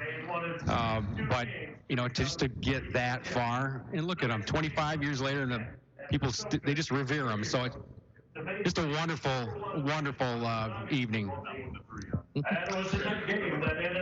So, as they are honoring this team, the McBain's starting to head back on the field to stretch. You are listening to McBain Sports on the all-new 107.9 WCDY. Providing great service and quality to our customers, LC Materials is here for you and all your concrete and aggregate needs, both residential and commercial projects. We can assist you in estimates, sand and gravel needs, project details, and on-time delivery. LC Materials is also in Cadillac at the Concrete Store. The Concrete Store has building supplies, stone, block, tools, and other accessories to help you finish your project. So when you're ready, call LC Materials. We're ready when you are, online at lcmaterials.net. Making the final arrangements for a loved one is never easy. At Burkholder Family Funeral Home in McBain, they can help you get through the process one step at a time. Serving the families in McBain and the surrounding communities for over 40 years, they take pride in providing exceptional services that families can actually afford. The caring and compassionate staff at Burkholder Family Funeral Home can help ease the burden. Burkholder Family Funeral Home. Visit them today at 211 North Pine Street in McBain or call 231-825-8191. Good Friday night. We're here in McBain honoring the 93 team, the first team to make it to the state finals from McBain. This is Gary Hawkeye Vanna, joined by Dr. Steve Preisel. Back at the studio is the birthday boy, Zach Wiggins. And I heard he wore a tie to work today. And the owner said, "Why are you wearing a tie?" He goes, "What's wrong? Don't you like my birthday suit?" Yeah, well, you're a funny guy. All right, so happy birthday to the birthday boy, Zach. I don't know how old you turned today, but it's not nearly as old as Dr. Preisel and I. So, what kind of adjustments does McBain have to make in the second half here? Well, I look at early on, it seemed like that Pine River was putting it out. They were trying to run it outside, and we were trying to contain. I think we still did a better job of that as the game went on. But then, we got to find some way when they do counter with coming straight up the gut. They've gotten some big plays that way. But the defense, we've done a pretty darn good job. They scored early there in the first quarter. But offensively, we're driving, and we got a turnover, put them in a good spot with that punt. I know they didn't score, but still they've got a much more higher time of possession when you look at the stats, and so that means our defense is on the field. So hopefully we keep our defense off the field a little bit more, keep that offense on there to get a rhythm. All right, so the clock says 0. Which means I believe they're going to try and put the magic 3 minutes back up for both teams to get stretched out. You are listening to the McBain Hardware halftime show. And it's been a great game so far. I really noticed that the defense seems to shore up quite a bit after the first couple drives. And they're keying on the three-headed monster. They've tamed them for most of the second quarter. Yeah, Pine River's they have a nice backfield, the decent size up front with their offensive line. But you had asked me early on about what did I see as a difference with this McBain team after 4 games, and the defense is just from the first game to this game. I mean, this is a different group out here. And I know that 44.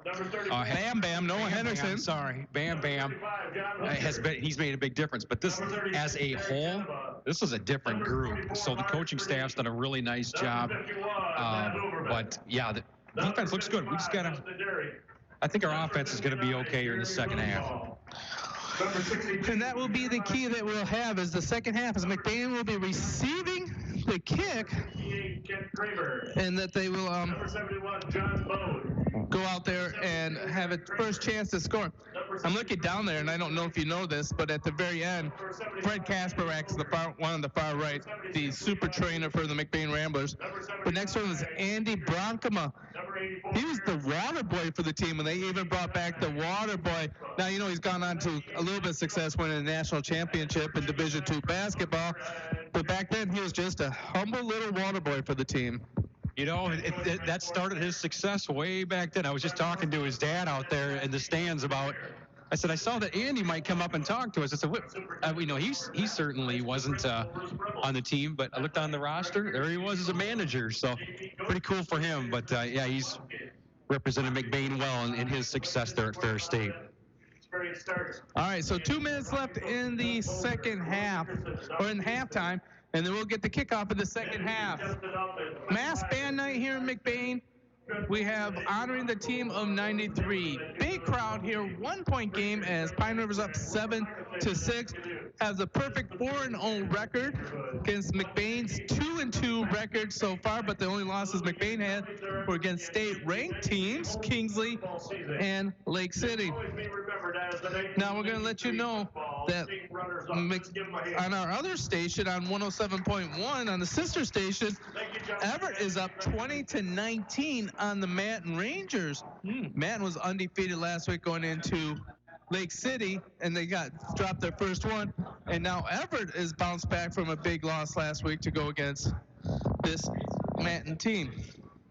I was talking with Coach Maloney this week in the halls and just asking about the league itself, because I hear about, traditionally you've got us, you've got Beale City, who's usually pretty strong, of course, Lake City, and this league it's hard to kind of predict. And so, I mean, from one week to the next, I know we've got Manton coming in here next week. Yeah. But you got to be ready to go every week in the Highland.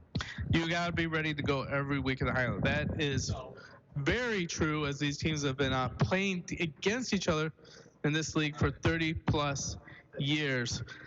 And it's a very special night. 30 seconds left.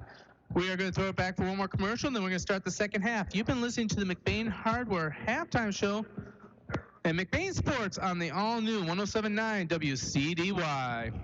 Crandall Precision is your start-to-finish custom machine shop specializing in custom machine components and repair work with no minimum quantity limit. Need a special part you're having a hard time finding? Bring it to Crandall Precision and see what they can do for you. Crandall Precision has been offering fast, high-quality work for over 35 years, and they are committed to continuing that for years to come. Call Crandall Precision at 231-775-7101. That's 231-775-7101. Or you can reach them by email at crandallprecision@gmail.com. Crandall Precision, high-quality custom machine parts for any project. And we're back. It's Friday night. Second half's about ready to kick off.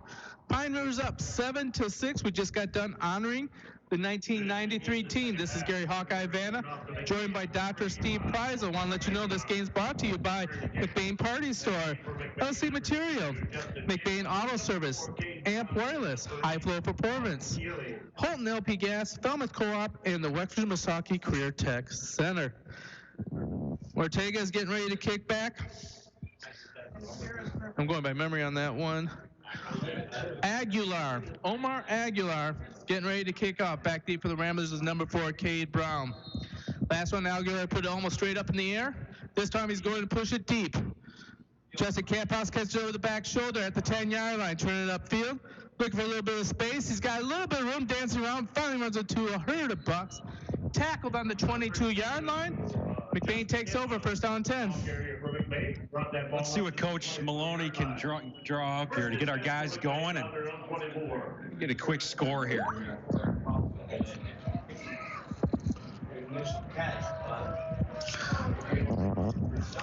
All right, McBain going left to right on your radio dial. Road or home green, yellow pants, yellow winged helmets, just like the team with 93. Trying to make these boys proud. They came back today. Rolling ball in motion. Hand up inside to Vanderboss. Not much going there. He only gets about a gain of a yard or two. Make it second down and 8 at the 25-yard line for the Ramblers. A yard, second down and 9. On stop number 50, Brian McCurry. So that's to 25. Thank you. So second and 9. All right. McBain at the line already. Hand off to Vanderboss. No, keeper by Sealand. Sealand looking for room to go, but nowhere to go. Cut out at the ankles by number 52, Roger Barnett. 27-yard line. Another 2-yard gain makes it third down to 7. On the stop number 52, Roger Barnett. You can see why Pine River's 4-0. I mean, with this defense, you're going to be able to really compete with just about anyone, which is similar to us. That's the thing. Defense is really the key to win in Northern Michigan. On the snap, Sealand rolls over the right-hand side, looking for someone to go. Nowhere to run. Breaks a tackle, throws it overhead, finds Justin Camphouse. Camphouse has one man. He's got only one man to beat. Elijah Lewis going to try and bat the ball in his hands. Takes him down at the 15-yard line. Huge 60-yard 4-yard gain. Gavin Sealand, the magician back there, keeping the play alive. He's going to reverse the field. Saw Pine River coming back on him. Turned around again. Camp House wide open. Turns it up. Magician is right. Boy, he made that happen. And Camp House took care of it. He did a nice job hanging on to the ball because that corner was coming and trying to strip the ball, and Camp House hung on to it. Great play by the Ramblers. We need to get going here in the second half. That is something to fire up the offense right now. McBain, 1st and 10 from the 19-yard line. Camp House Sealand gives it up to Vanderboss. Vanderboss almost breaks it through. Grabbed at the ankles by number 52, Roger Barnett. If Barnett didn't grab those ankles, we would have had a touchdown. Instead, we only got a 4-yard gain. 14. Gain of 3, second down and 7. Ramblers quickly to the line. Twins on the far, twins on the near. Going left to right on your radio dial. Pistol formation, Vanderboss behind Sealand. Vanderboss gets the ball belly, pops to the outside. He's looking for the corner right now. Touchdown saving tackle on that one by number 35. With Thomas Hooker. Thought he was that time Logan took the ball, went off tackle, and really hit it outside. Nice job. Yeah, way to pop outside. First to go for the Ramblers from the 4-yard line. That was actually number 44, Austin Whiston. Yeah, I asked him about pronunciation on that's right, Gary. Trips on the near side, Solo on the far side. Just Camp House in motion. Hand up the Vanderboss. Vanderboss runs over one man, but is tackled just short of the gain line, the goal line. But I tell you what, Wooston's going to have a headache on that one as he ran into the train called Vanderboss. Number 44, Austin. I'm going to assume we're going to keep doing this, but give it to the big boy. Let him just get in there and pound it. I think he likes it. I think he likes that too. Here he comes. Ball's going back to him again, and he's taken at the knees. Cut down by Roger Barnett for a loss of a yard. That should make it down. 3rd and goal from the 3-yard line. Stop number 52, Roger Barnett. All right, so Sealand's getting ready to get the play. See if they're going to come back with the ground chuck here, or if we're going to try and spread it out a little bit for a little filet mignon to get to the grill.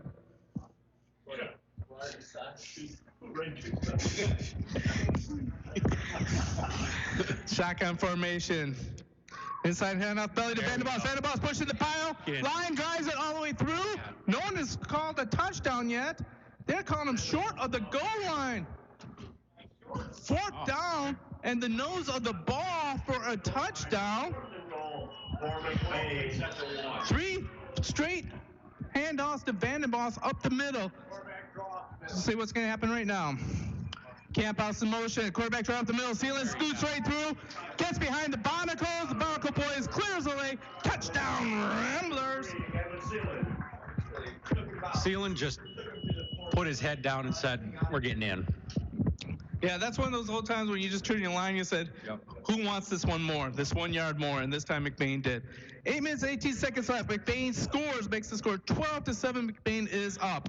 Going for 2 points with trips on the near side. Sealand gets the signal. He's looking. He's going to scramble, but he's going to be taken down from behind by Brian McCurry. 2 points, no good. So with 8 minutes, 18 seconds left, McBain is up 12-7. You're listening to McBain Sports on the all-new 107.9 WCDY. Stop into High Point Auto and Truck Center in Cadillac for a great selection of new GMC and Cadillacs. High Point is your premier source for parts, services, tires, accessories, and new and certified used vehicles. We are your one-stop shop for every vehicle need that you may have. At High Point Auto and Truck, customer satisfaction is our goal. High quality, high standards, but low prices at High Point Cadillac GMC, located at exit 177 in Cadillac. And we're back, and McBain just made it to the end zone as they take the lead 12-7, and they are up. Hey, Dr. Preisel asked about this, and then we're going to let you know.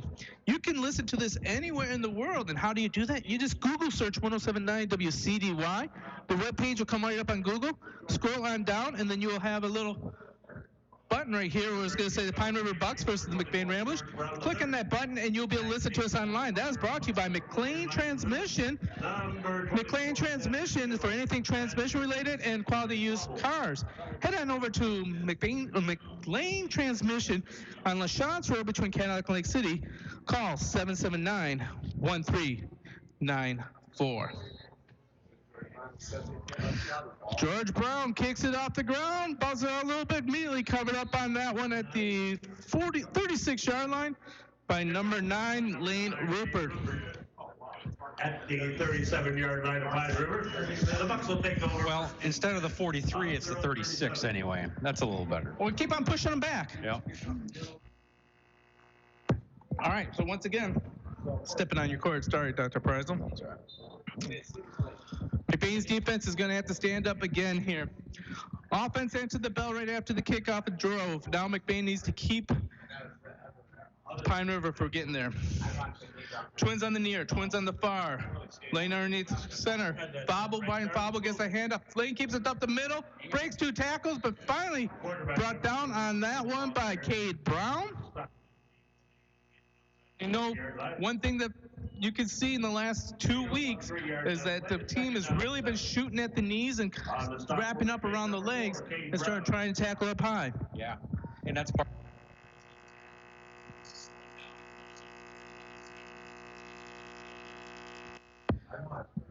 Once again, pistol formation. We got Hoffman behind center. Ball's handed Hoffman up the middle, runs right into Monaco, but the ball hits the ground and looks like it's covered by number 2, Justin Campos. Ramblers got the ball and they're in business. First down and 10 on McBain. Hoping to take advantage of the first turnover by the Pine River Bucks. Sorry, I don't know if you saw that Joel Bronco thinking he still owns a place. He's only been here for 50 years of his life. He finally retired. And he was one of the first people that I met when I walked into the building, so it's a good face to meet. All right, McBain's in business right now. They're on the 42-yard line. High snap right down. Stealing corrals it. He's trying to find some room to run. Can't get anywhere on that broken play. That will make it 2nd down and 10 for the Ramblers. Maybe a loss of 1. On the stop, number 52, Roger Burnett.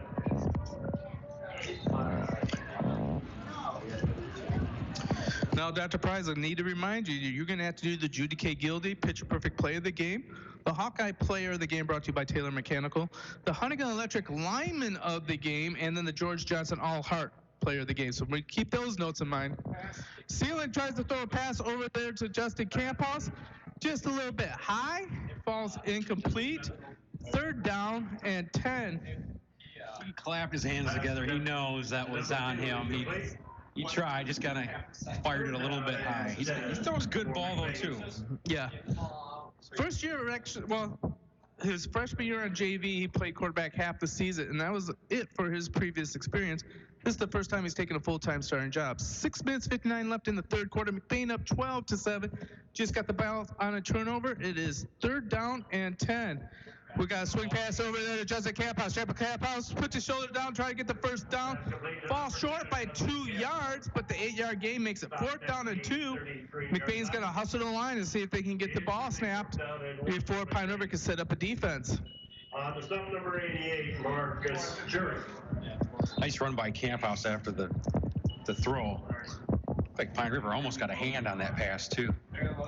So that was a small window he threw it through, but he did snap the plane of the glass. Shotgun formation, rolling over this way. Stay in the back pocket of Vanderboss. He's going to look like he's going to go for it. Vanderboss paving the way for the 1st down as Sealand gets a gain of 8. 1st down to 10 of Ramblers. What about that? On the 23-yard line. That's the 1st down. That's fun to run behind when you get those guys out in front of you. What I really liked about that was Vandenboss was the lead blocker on the pass. He was turning back when he saw that Sealand decided he was going to run. He just turned around, looked for the closest white jersey, and wanted to bury him. Yeah. So it was, if he doesn't have the ball, he's looking for somebody to hit. That's awesome. All right. Pistol formation. Vandenboss behind him. Twins on the near, twins on the far. Fake inside handoff. Quarterback keeper dances around a little bit. Fumbles the ball on the ground. It looks like it's going to be a turnover to Pine River. Bucks get the ball back on their own 15-yard line. So McBain was knocking on the door, and they decided to cough it up. Now the defense needs to stand up again. Well, it's a big play. I tell you, we're trying to get those extra yards, and sometimes that happens. It's certainly not an effort thing. It's just unfortunate for the Ramblers. So that's the McBain's third turnover of the game to 1 from Pine River. Score 12-7, 6:12 left in the first quarter. Pine River just got the ball back on their own 15-yard line. Big shout out to Terry Honeyga, trying to tell me that I'm not really that old. And he only told me that because that makes him even older than he thinks he is. Wildcat formation. Elijah Lewis trying to turn the corner. He's got a little bit of room right there. A lot of top tackles, and he's able to break through them. Finally knocked out of bounds on that one by Cade McGillis, number 22, but not until after the first down for Pine River. Until Lewis gets out there in the open field, he's going to be hard to catch. Yes, it is. They better hang on to him. My bad. It's 2nd down and 1 for Pine River on the 30-yard line, or 25-yard line. Still in the Wildcat right now. Lewis is the quarterback. Behind him is Hoffman. Vandenboss looking at that big hole right there. Comes up the middle. Gets the tackle, but not until after Lewis gets the first down after a 4-yard gain. To the 29-yard line. That's the first down for the Bucks. 6 minutes, 1 second left in the third quarter. Bucks just got first down and 10 on their own 30-yard line. For McBain, number 35. McBain up 12-7. Lewis looks pretty comfortable back in that quarterback position too, doesn't he? Well, basically, he's just getting a chance to get a running start at which hole he wants to go through. Sticking with the Wildcat formation. Maybe if he's a quarterback this many times in a row, it's not a Wildcat, but we're going to call it a Wildcat for now. Lewis coming over here to the right-hand side, and he's met by a host of Ramblers. Flying in there is Bam Bam Noah Hendrickson to really clean it up and make sure that there was no more progress on that run. On the stop, number 44, Noah Hendrickson. You know, there's nothing more satisfying than when Harv has to call what I just said to the crowd because he's following your cue. That's once again, 5 minutes left. Hall of Fame Harv Lucas out of retirement with the golden voice, leading the Ramblers. Hey, your Pizza Plus Cadillac update is Cadillac is up 21-20 in the third quarter. Shotgun formation. And the middle to Sean Hoffman. Nowhere to go. Vandenboss sitting on another tackle. And that should be a loss of 2. Makes it 3rd down and 12 for the Ramblers. 3rd down and 12. That time they shot the gap you've been talking about. They got through there and really got through for a 2-yard loss. Was that right? Yeah, you're watching out there. And we got Everett winning 28-19 over Bang right now. Over who? Bang. 2019 over. So over on the sister station, Manton has put up another touchdown, up 28-19. Trips on the near side, pistol formation. Lane drops back, drops over the thing, almost picked off by Sealand. Broken up, but that's all right. Doesn't get in the hands of Lewis. Absolutely gonna get the ball back, but Sealand broke on that pass and almost picked that off. So Pine River coming out in punt formation. I had number 4. Back to punt is number 64, Josh Shaw. Cade Brown for the Ramblers is back deep. What a big boot there. He pushes it all the way back to the 35-yard line, rolls another Pine River roll. Goes 10 yards, picked up by Auden Ealing. He's trying to trick some people there.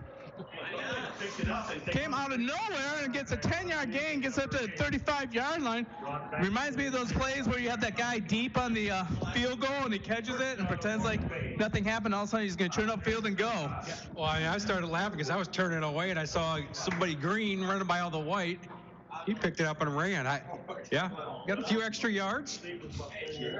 Why not try it? Well, he got 10. He got 10 yards back. McBain's back out on the field right now. Twins on the near, Twins on the far. 3 minutes and 48 seconds left in the third quarter. Inside handoff to Vandenbos. Vandenbos makes a big move. Turns to the left side. Straight arms the first guy.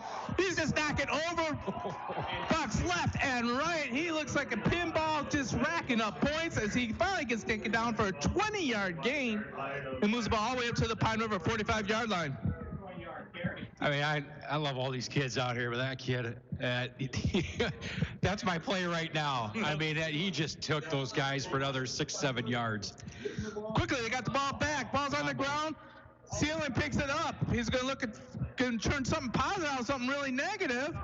And he's going to get himself, an 8-yard gain on a fumble in the backfield? The exchange from the center, picked up by the quarterback, Gavin Sealy. The magician back at it, pulling another rabbit out of the hat. Definitely. And, the Ramblers are coming out here and picking up 10, picking up 5 here. I mean, they're really moving the ball. Unfortunately, we had a turnover there at the end of the 15, but we're moving it again, and now we're back in Buck territory.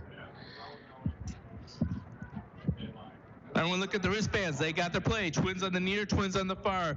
Roberto has been a quiet factor in this game so far, but Logan Vandenbos and Sealand's been carrying the load. Here goes the Vandenbos up the middle, running through another tackle, enough for the Rambler first down. It's time to move those chains as the Ramblers are now at the 34-yard line of the Bucks with 3 minutes and 22 seconds left in the third quarter. Brian McCurry.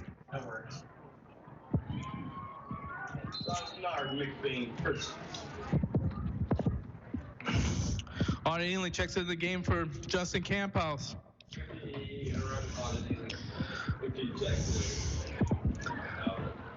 Pro set behind the shotgun formation. Twins on the near side. Sealand gets a snap. Fakes it inside, pitches out to Vandenbos. Vandenbos goes to the outside. Great tackle on that play by Trenton Holmes.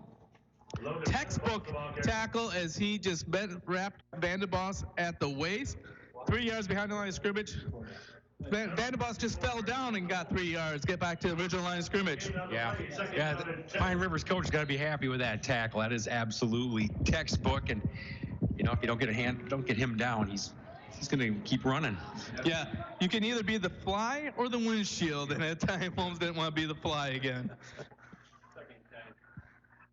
Snap back here to Sealand. Sealand looking to pass. Now he's looking for something more. He's in trouble. Throws it off the back heel, out of bounds. Great play by the magician as he is saving a 12-yard sack and stops the clock, but he stops a big loss. Pine River coaching staff wanted a grounding penalty on that. Yeah, that would have been about 10 yards back, and he got rid of it just in time. I know Coach Maloney's breathing a little bit easier. All right, so we got Trips on the near side. You got Barton on the far side by himself. Vandenbos in the backfield on the right-hand side. Usually they roll out to the right when they see this. And his quarterback keeper right there. He's straight up the field, looking to get to the corner, gets out of bounds. Looks like he may be short of the first down. Gain of 8. The 23-yard line. Oh, my bad. They gave him the first down? Okay, well, take it. Must have been a game of 12. First down 10 for McBain on the 23-yard line. 2 minutes and 10 seconds left in the third quarter. McBain up 12-7, and they're starting to close the door on another score.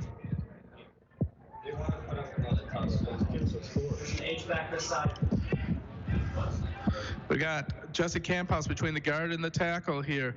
Twins on the near side. Slips out for a little pass route right now. Trying to get him in the backfield. Throws it for Camphouse. Broken up on that one. Well done by Brian Fomble. And they'll make it 2nd down and 10. And I have no idea why that's not another sack. Yeah, Brian McCurry came, that number 50, McCurry came through, and Sealand's just, thank goodness for his feet tonight, because the Bucks have gotten in the backfield a lot, and he has been a magician. Well, it's time for the Offensive line to stand up a little bit and try and keep Sealing clean on this. 2nd down and 10. 23-yard line. There's a snap. Goes to Vandenbos. Vandenbos turning on the upside. Runs over one. Bucks carries 3 more for an additional 3 yards. A gain of 4 on that play. 3rd down and 6. Ball's on the 19-yard line. 6 for McBain. Minute 46 left. 4 down territory for the Ramblers. 50, Brian McCurry.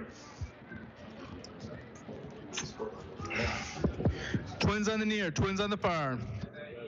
Shotgun formation, Vandenbos on the left-hand side. Swing pass out there to Camp House. That's been working all night. Camp House breaks 1 tackle, gets another one, but that's enough for the 1st down all the way down to the 8-yard line. 1st down, McBain. You know, Sealand does a nice job with not just throwing the ball to his receivers that time, but he threw it kind of in front so you can get a little head start. You don't have to catch it and then turn around and run. He just kept running that time, Camp House. That really helps those receivers out. That is true. It's hard to stop, start again. When you can keep them moving forward and running downhill, that's a big advantage. Minute 10 seconds left. 12-3.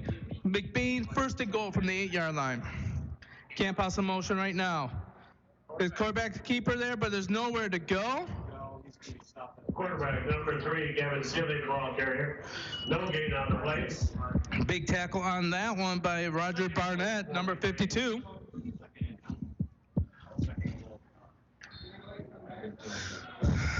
.44 seconds left in the 3rd quarter. McBain up 12-3. 1st and goal from the 9-yard line. Looking to try and add to their lead right now. Twins on the near, twins on the far. Pistol, rolling ball in motion. Inside handout to Vandenbos. Vandenbos runs over number 24, Tanner Schimmel, but he hangs on a little bit so that trips Vandenbos off, but he's at the 3-yard line. It's 3rd and goal for McBain. 3rd and goal from the 3. That time, with that penetration, get a timeout here. Oh, end of the 3rd quarter. Yeah, that time, though, that he really got through that penetration and broke through to the 2nd level. Almost got in. And at the end of the 3rd quarter, McBain is up 12-7. 4th quarter, you don't want to miss any of this as the Pine River Bucks look to try and come back and keep that record perfect.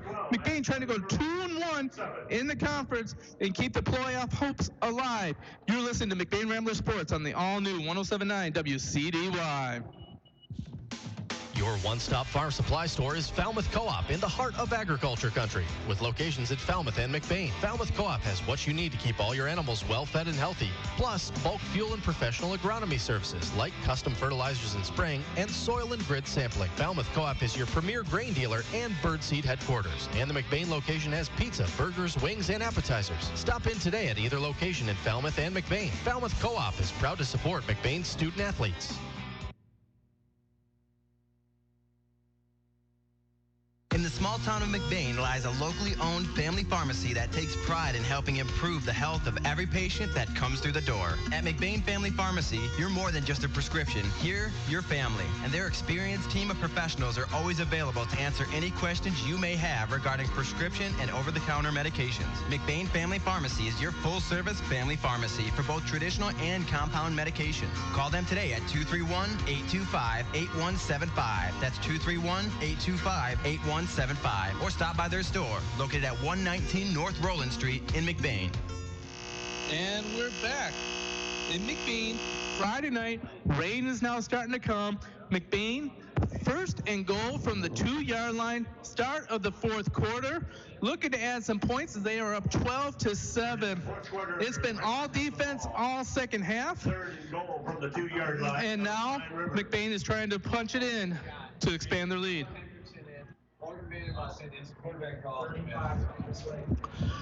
You got 2 backs back there. Bam Bam first thing at defense, gives it to Vandenbos. Vandenbos trying to find him to the outside. Runs right over number 9, Rupert, but Rupert was able to get the tackle. 4th down and 4 for the Ramblers. On the stop for Pine River, number 9, Lane Rupert. What's it going to be?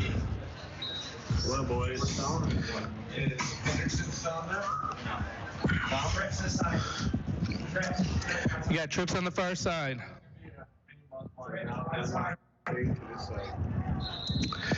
Flag on the play, or no, excuse me, whistle blown, timeout, Pine River. Plays whistle dead. And with that timeout, with 11:21 left in the fourth quarter, McBain up 12-7. You listen to McBain Rambler Sports on the 107.9 Wcdy. All right. The harsh northern Michigan winter is right around the corner, and that's why you need to heat your house with Holton's LP Gas. Call them today at 231-839-4600. You can contact the office for specials today. And if you're a new customer, they have specials for you as well. Holton's LP Gas has been in Lake City for 30 years, and don't worry, they service the entire listening area. They've got 24/7 live, trained professionals. Holton's LP Gas is a proud sponsor of McBain Athletics. And we are honored as we're back here in McBain. This is Gary Hawkeye Vanna, joined by the national champion, but more importantly, the class of 1993's water boy, Andy Brockma. Welcome, Andy. Hey, thanks for having me. It's good to be here. Hey, fantastic job out here. What do you think of this matchup here? You always had special feelings when you went against Pine River, didn't you? Yeah, we had some great games over the years. Luckily, we were able to win the majority of those, but they had some really good teams, and it became a pretty good rivalry for us. But, they're coming in undefeated here today, and if we can punch this one in, that'd be a 2-score lead, and that'd be big for the Ramblers. Especially the way their defense has been playing. We're going to call the play on this, but we'd like you to stay around. I want to ask you some more of your questions and to talk about state trips to the Silverdome. Trips on the far side, Sealand, shotgun formation. He rolls out to the right. Vandenboss missed the box and throw it up in the corner. Incomplete pass. Got tangled up. I like the call. There was collision, but I don't know if that was a catchable ball in the first place. They got some good pressure on the edge, so that was tough. But good field position for us, and our defense will have to take over. Now, I was looking out here, and I was noticing that you were with the 93 team. So you're the only player that actually went to 2 state finals for McBain, because your senior year as a quarterback, you also made it down to the state finals. And did you learn anything from that 93 team, just being around them, that maybe prepared you for that great run when you had in 2000? Well, I don't mean to correct you a little bit, but Trent Mulder was a water boy on that team also. But he wasn't out here. He wasn't out here. Yeah, he had some family obligations. But, our group, learned a lot from that 93 team. So that's something that those are our heroes. I mean, that's the bottom line. And this community, it sets itself up like that with the young people in the school, able to look up to the people that are doing it at the current time, and hopefully it motivates them. So those guys, Lars Ferdine, Don Maloney, Pat Maloney, the coach here, they were our idols, and we tried to do it the same way they did. Pine River just brings a big run by Sasha Hoffman, gets it all the way up to the 18-yard line. We'll call this play, and then we'll ask Andy another question. 11:06 left in the game. McBain's up 12-7. Pine River has made a huge stop of McBain on the 4-yard line. They got the ball, and now they're trying to move the ball the other way. Laying on the quarterback, Elijah Lewis in motion. And after Lewis trying to get to the edge right there. He does find the edge, and then he gets tackled from behind, and I think they're going to be calling a face mask or a horse collar on that one. So what was it like being, I'm going to say, 11-year-old boy walking onto the field of the Silverdome? Tell me what that felt like at that age. That's pretty cool. We thought we were big stuff, and we're just the biggest fans that there was. And we grew up in that era where we were coaches' kids. So we were around the fields, and that was the best field you could ever be on. So it was a lot of fun. All right, so now what's in store for you in the next season? When's basketball starting to kick up for you? Well, basketball kicks up all the time, so we're always doing something. It's year-round, and we got the guys working out at school. But, I love the game of basketball, but I will say, football is always my first love, with my dad coaching football and just growing up in it. And, I love the game, and just coming back here and just remembering the sounds of the cleats on the pavement, walking to the field. It's pretty good stuff. Pine River gets the snap from the 35-yard line. Quarterback keeper right there, but he's met and cut in half between Bam Bam and Owen Bonaco. I tell you what, you've taken hits like that. You don't want to get between 2 people like that on the head, do you? No, you got to duck down. So luckily when I played, I didn't take too many hits like that. We had an outstanding team and some really good players, but that was a tough one. All right, and now Are you still good? You guys still going down to Duke to play them in an exhibition game? Yeah, October 27th, we get to go to North Carolina and take on the Duke Blue Devils. So that's going to be a pretty fun experience. And, we'll find a way to try to knock them off. Well, that is fantastic. I love the optimism there. Hey, I want to thank you for coming up here. Appreciate it, Andy. We're going to be rooting for you all the way through basketball season. And if you ever need someone to come in to do a little play-by-play or color for your games. What about scout team? We'll get you in there running a little point guard. You know what? No one sets a blindside pick like I set a blindside pick. You know that. All right. Yeah, thanks for having me. This is a special place, and it's fun to be back. All right. Thank you, Andy. Thank you. Appreciate it. Did a great job, Andy. Thank you very much. Yeah. Hey, I don't know if we forget this one. Good to hear your voice. All right. Yeah. Good to be back. Now check you guys out. Second down and 17. Got a holding penalty on that one, spot foul. That makes it second down and 17 for the Pine River Bucks. They are on the 28-yard line. Pro formation, pistol. Quick swing pass over here to Elijah Lewis. Try and get him out in the open field. Breaks one tackle, breaks a second tackle. Finally gets some Ramblers to grab him. Dragged out of bounds on that one by Logan Vandenboss.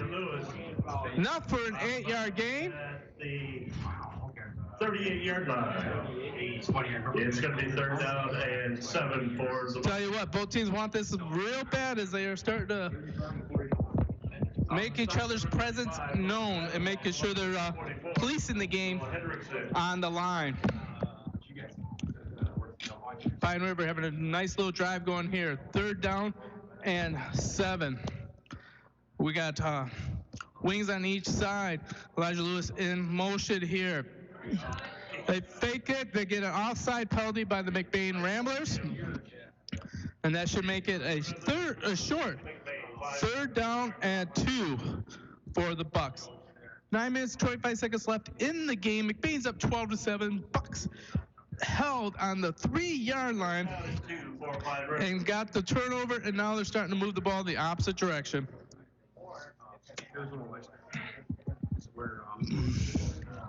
Same formation. Got him on the hard count last time. This time they're trying to slow it down. Elijah Lewis in motion. They go to hand it off to moves the quarterback keeper, but he can't get away from Bonico. Wraps him up from the ankles. No gain on that one. Fourth down and 2. Coach Terry Martin has a tough decision to make here. It's on the 44-yard line. 9 minutes and 7 seconds left. Fourth down and 2. They just dodged the bullet with McBain. And it looks like they're actually going to go for it right now as they send into the game Austin Wooston. And now they're taking a long time to set it up. So we got the Wildcat formation here. You know McBain's going to bring the house after Elijah Lewis on this Wildcat, but there's a timeout by Pine River Bucks. 8 minutes, 39 seconds left. McBain up 12-7. Huge play right here. And you're listening to McBain Rambler Sports on the all-new 107.9 Wcdy. McBain Rural Agricultural Schools offers a quality, well-rounded education for the whole child. McBain students have a technological head start from the beginning with their own issued MacBook or iPad. Rambler students are immersed in strong curriculum, including access to a large variety of vocational programs, a winning athletics program, and access to a new state-of-the-art performing arts center. Challenging competitive times require a challenging competitive education. Give your child the McBain advantage. McBain Rural Agricultural Schools. We are back, and we are in the middle of drama. McBain up 12-7. Pine River, fourth down and 2. Dr. Preisel's back in the house, and what do you see happening?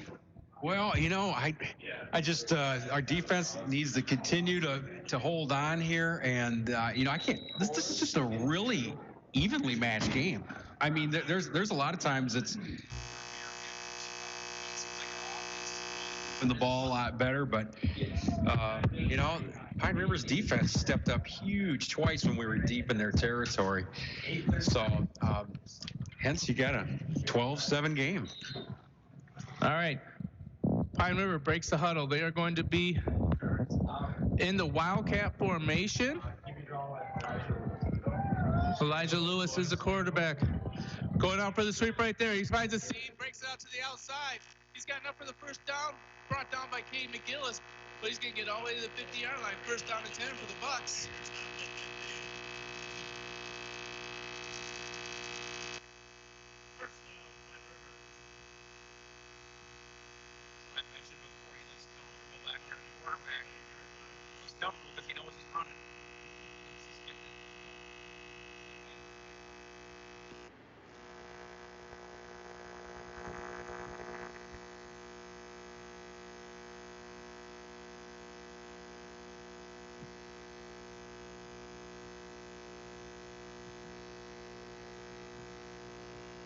Fake hand up inside, looking for the pass over the middle. Lewis, incomplete pass, no good.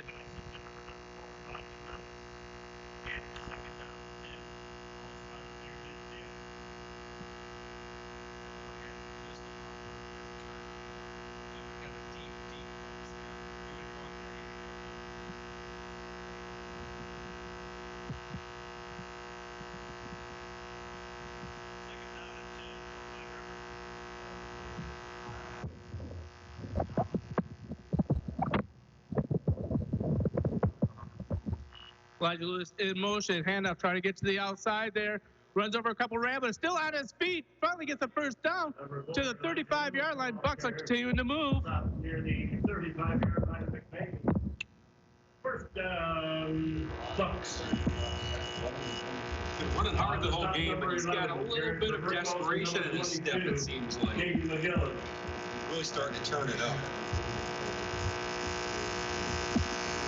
Pine River started this drive on the 5-yard line. Want to remind you, you are listening to WCDY McBain, Cadillac, Lake City.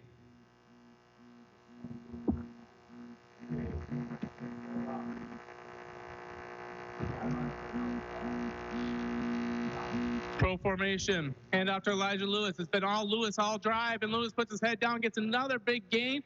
Looks like he's going to be close to a first down. Lewis, the ball carrier. Stops at the 25-yard line. Got down to the 25-yard line. First down, Pine River. So first down 10 for the Pine River Bucks. They're all the way down to McBain's 25-yard line. This started on their own 3-yard line. It's very impressive for a high school team to be able to make a drive this long. 7 minutes, 35 seconds left. McBain's up 12-7, but Pine River's been driving, doing a fantastic job. We got pro formation, pistol. Timeout for McBain. They want to see something different. We're going to throw this back to the station. You're listening to McBain Rambler Sports on the all-new 107.9 WCDY. When it's late, when it's snowing, when you just have to have it. It's nice knowing McNally's Party Store in downtown McBain is open 7 days a week. Locally owned and operated with the friendliest cashiers helping to serve your grocery needs. From candy and chips to pop and munchies, McNally's Party Store, they're still keeping it cold. And wishing the McBain Ramblers good luck in tonight's game. That's McNally's Party Store in downtown McBain, open 7 days a week. And we're back. We're in a barn burner. 7:26 left in the game. McBain up 12-7, but Pine River's marching down the field. Start this drive at their own 3-yard line. They got all the way down to the McBain 25. First down and 10. McBain had seen enough, and they called a timeout. Hey, we want to thank the people who made this possible. That's been sponsoring us. McBain Rural Agricultural School, White Pine Outdoor Boilers, McLean Transmission, Northern Truck Service, McBain Hardware, Taylor Mechanical, Hunting Electric, and Judy K. Gildy Photography. And the timeout is out, and the McBain team, Pine River, back on the field. We'll see what adjustment that timeout caused. Pro formation, lane, pistol, Elijah Lewis behind him. It's been a Lewis show so far. Lane turns around looking for the deep bomb. The guy someone deep throws it over his head. Wide open is Marcus Jurek, but it falls incomplete. Second down and 10. Great play. Gary, he was open. And that time, Ramblers got fortunate that thing was overthrown. Yeah, great call on that one by Terry Martin. Decided to use Lewis as a decoy. Now they got twins on the near side. Lewis is at the wide receiver position. Pro formation. It is going to be a handoff in the inside to Brian Fauble rumbles forward for a 5-yard gain. That'll make it third down at 5 for the Pine River Bucks as they are now on McBain's 20-yard line. Third down and 6. Noah Hendrickson that time was in the backfield so fast he ran right by the running back. He's ready to stop this drive right now. All right, third down, 6. Big play right now. Pro formation. Looked like they went for the hard snap to try and get McBain to jump. Now they're going to the regular count. Handoff over here to Fauble. Fauble's got a little bit of an edge. He's going to get all the way up to the Short yard. I got him at the 20. Number 26, Brian Fauble. At the 16-yard line. 4th and 1 for the Ramblers, or for the Bucks. For Pine River. 35. On the stop, number 30. 6 minutes, 20 seconds left. Pine River deep in McBain territory. 4th down and 1. Every time we've seen this, we've seen the Wildcat formation, but since Lane's still on the field. Yep, surprised here they're not going with the Wildcat. Luke Hill. Pro formation right behind him is Elijah Lewis. McBain looks like they're bringing the house. They give it to Lewis. Lewis is going for the edge right now. Trying out right for Burkos. Gets him at the shoulder. Throws him down for a 3-yard loss. Big stop by the Ramblers. We got flag on the play. I'm hoping for motion on this one.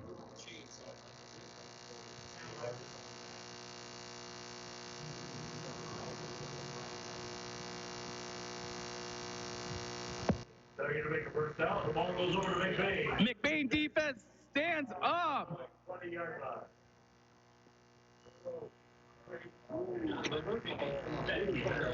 McBain, first down and 10. Dodge a bullet. The field was just a little bit too long for Pine River to punch it in. On the 20-yard line. In motion, there's a road ball. Ball's on the ground. Sealing recovers it. Bounce around. Ball in the backfield. Then they give the ball to Pine River. First down and 10 for the Bucks on the 13-yard line. Pine River has the ball on the 13-yard line. McBain, first and 10. Looked like Sealand was going to get it.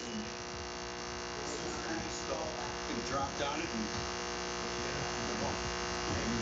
Wow. Bottom line is Bucks have the ball. They're in position again. First down and 10, Bucks.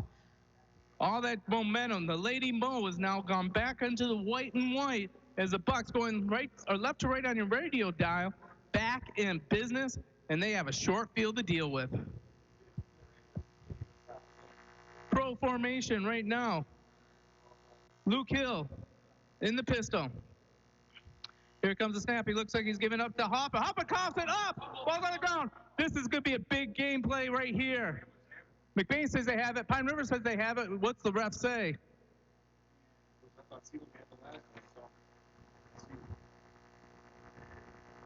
Kids are not getting off the pile. They're not giving up any piece of the ball right now. McBain gets the ball!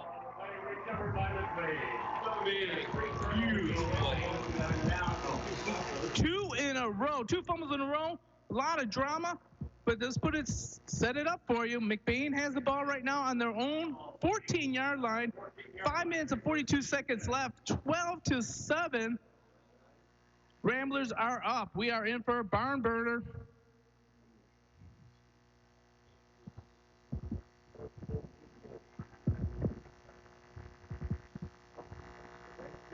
All right. Twins on the near. Twins on the far. Vanderboss in the shotgun in motion is Logan Rodenbaugh. Belly it to Vanderboss. Vanderboss cuts upfield. He's got a lot of room. Looking for one man runner. Breaks the arm tackle. He is going a long way. Elijah Lewis and Vanderboss. Vanderboss. Lewis wins now after Vanderboss gets all the way down to the 35-yard line. Ginormous game by Vanderboss.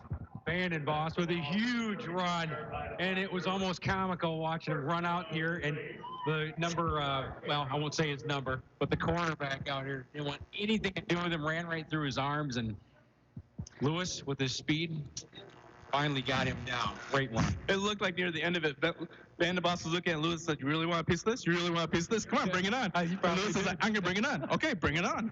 And he dragged him, and it was a great battle to watch when he finally brought him down. 5 minutes and 20 seconds left. McBain out of the shadow of their goal line and in Buck territory. Bucks bring everybody to the line of scrimmage. They want to stop the run right now. First down and 10. Triples on the far side.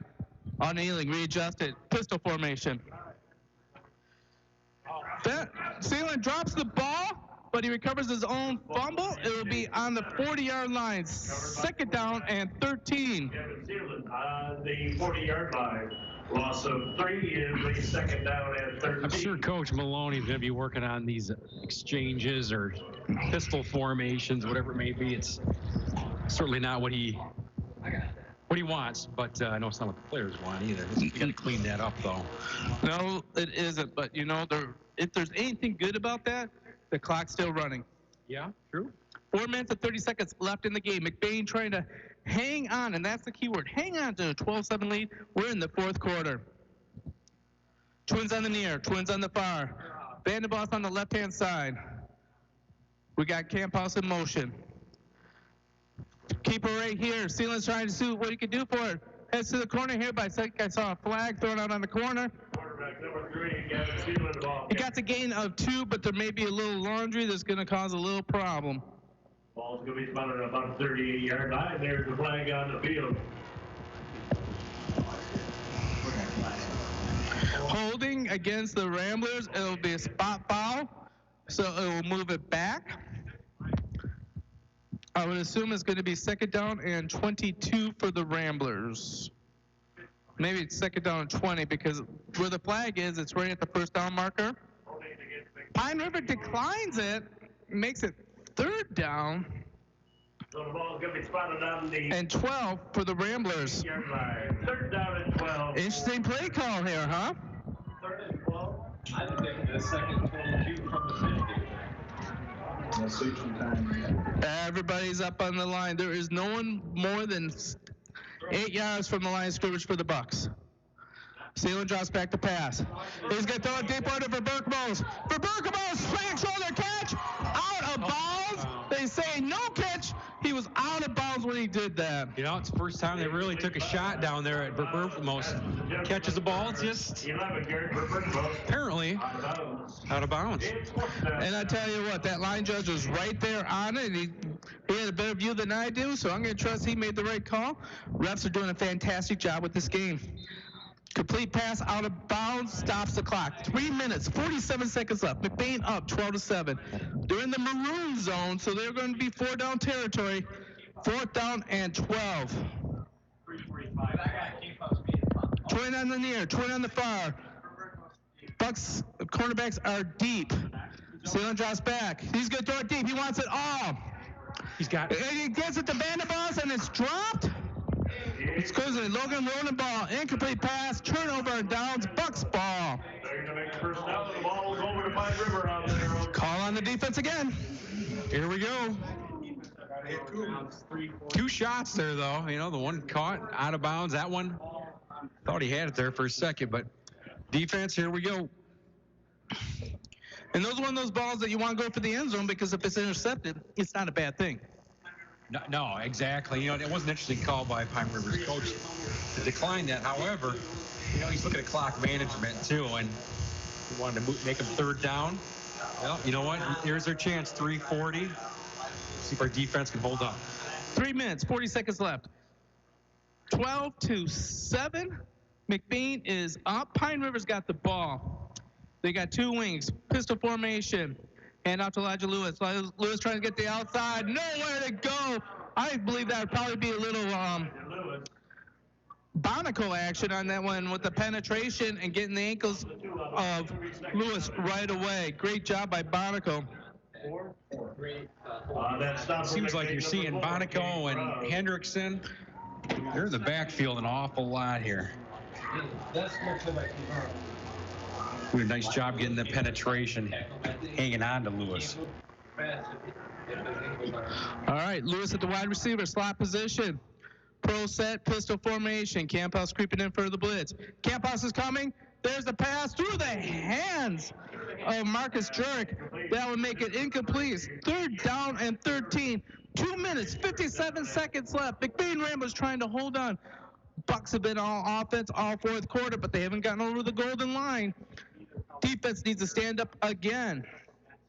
He shot that one. That one came out of his hand pretty darn quick, right through the receiver's hands. 4 down territory? I would say 4 down territory.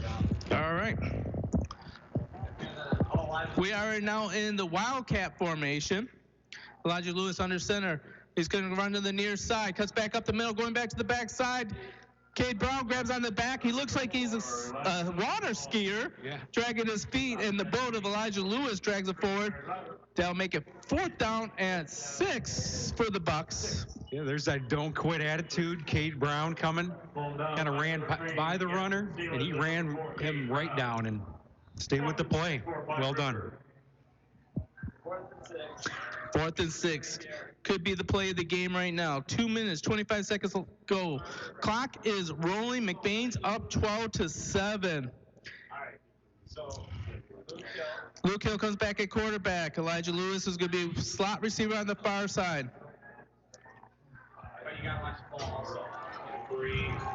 McBain is bringing everyone up. It's going to be a timeout by Pine River. Oh, you do not want to miss any of this action. We are going to go back to the studio for a commercial, and we're going to come back for the final 2 minutes of this game. 4th down and 6, 12-7 McBain. You're listening to McBain Sports on the all-new 107.9 Wcdy. High Flow Performance is where you need to go to give your ride that sweet sound. Owner and founder Ryan Westorp uses the best materials and manufactures High Flow's own chamber exhaust. Using CC bending technology in their high-end precision welding shop, they create the highest quality exhaust products on the market today. With superior design and engineering, they'll create that classic muscle car sound and bring new life to your vehicle. Count on High Flow Performance. Follow them on Facebook for more details. And we are back. It's 4th down. 6 yards to go. Pine River has the ball. They're down by 5. They're on the McBain 43-yard line. I don't know how much more of this I could take, Dr. Pryzel. Well, you know what? I think it's what would you call the bam-bam time? Bam-bam time. I like that.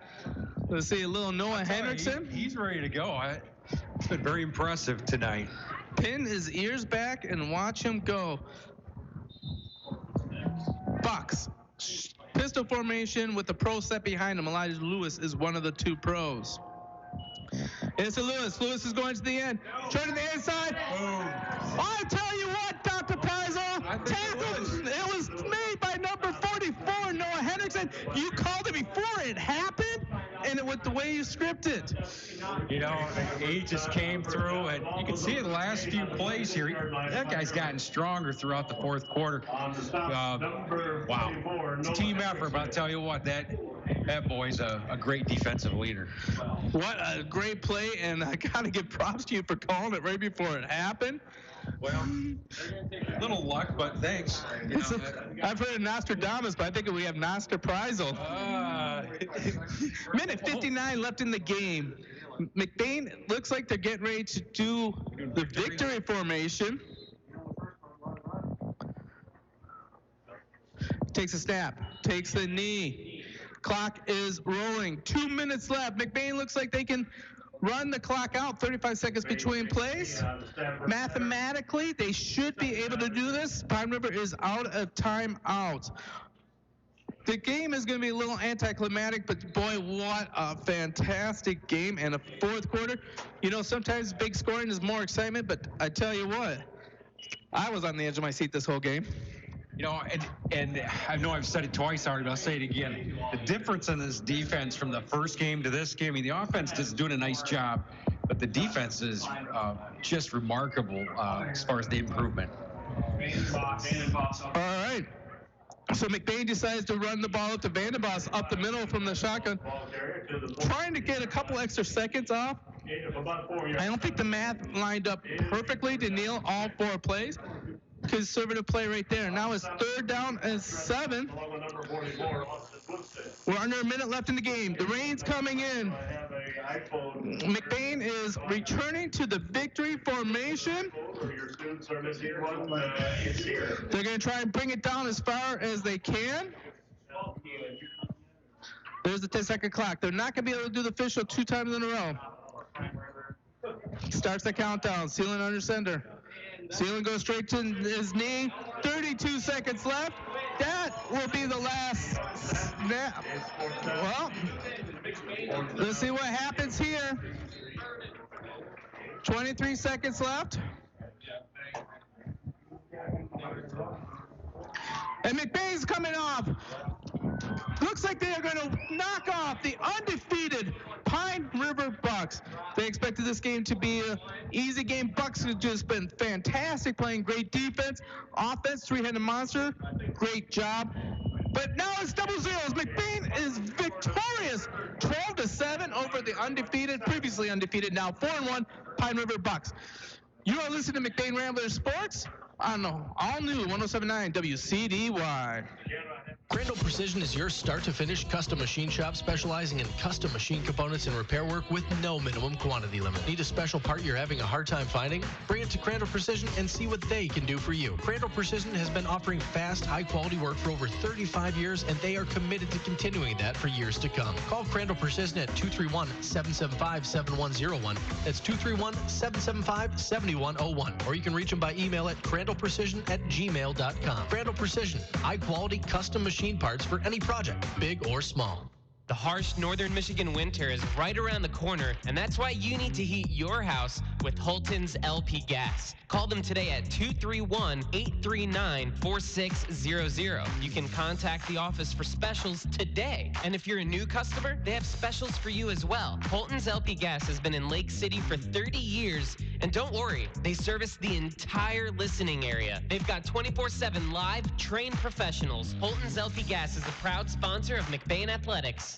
In the small town of McBain lies a locally owned family pharmacy that takes pride in helping improve the health of every patient that comes through the door. At McBain Family Pharmacy, you're more than just a prescription. Here, your family. And their experienced team of professionals are always available to answer any questions you may have regarding prescription and over-the-counter medications. McBain Family Pharmacy is your full-service family pharmacy for both traditional and compound medications. Call them today at 231-825-8175. That's 231-825-8175. Or stop by their store, located at 119 North Roland Street in McBain.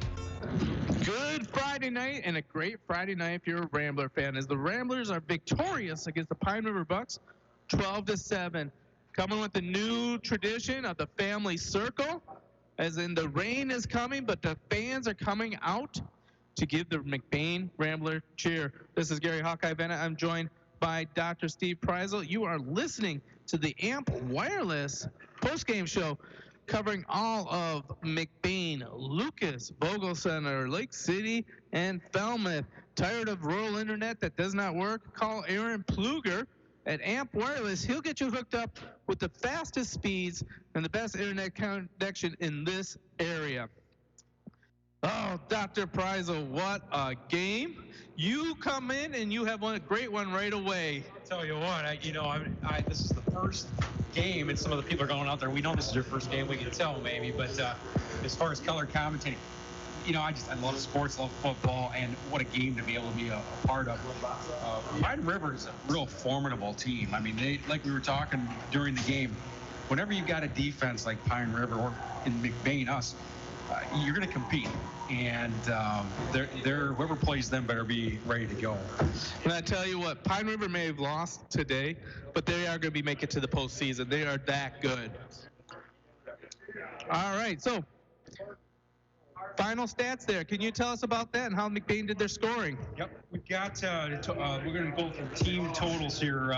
We've got total yards, 338 from McBain, 206 for Pine River. Passing yards, 94.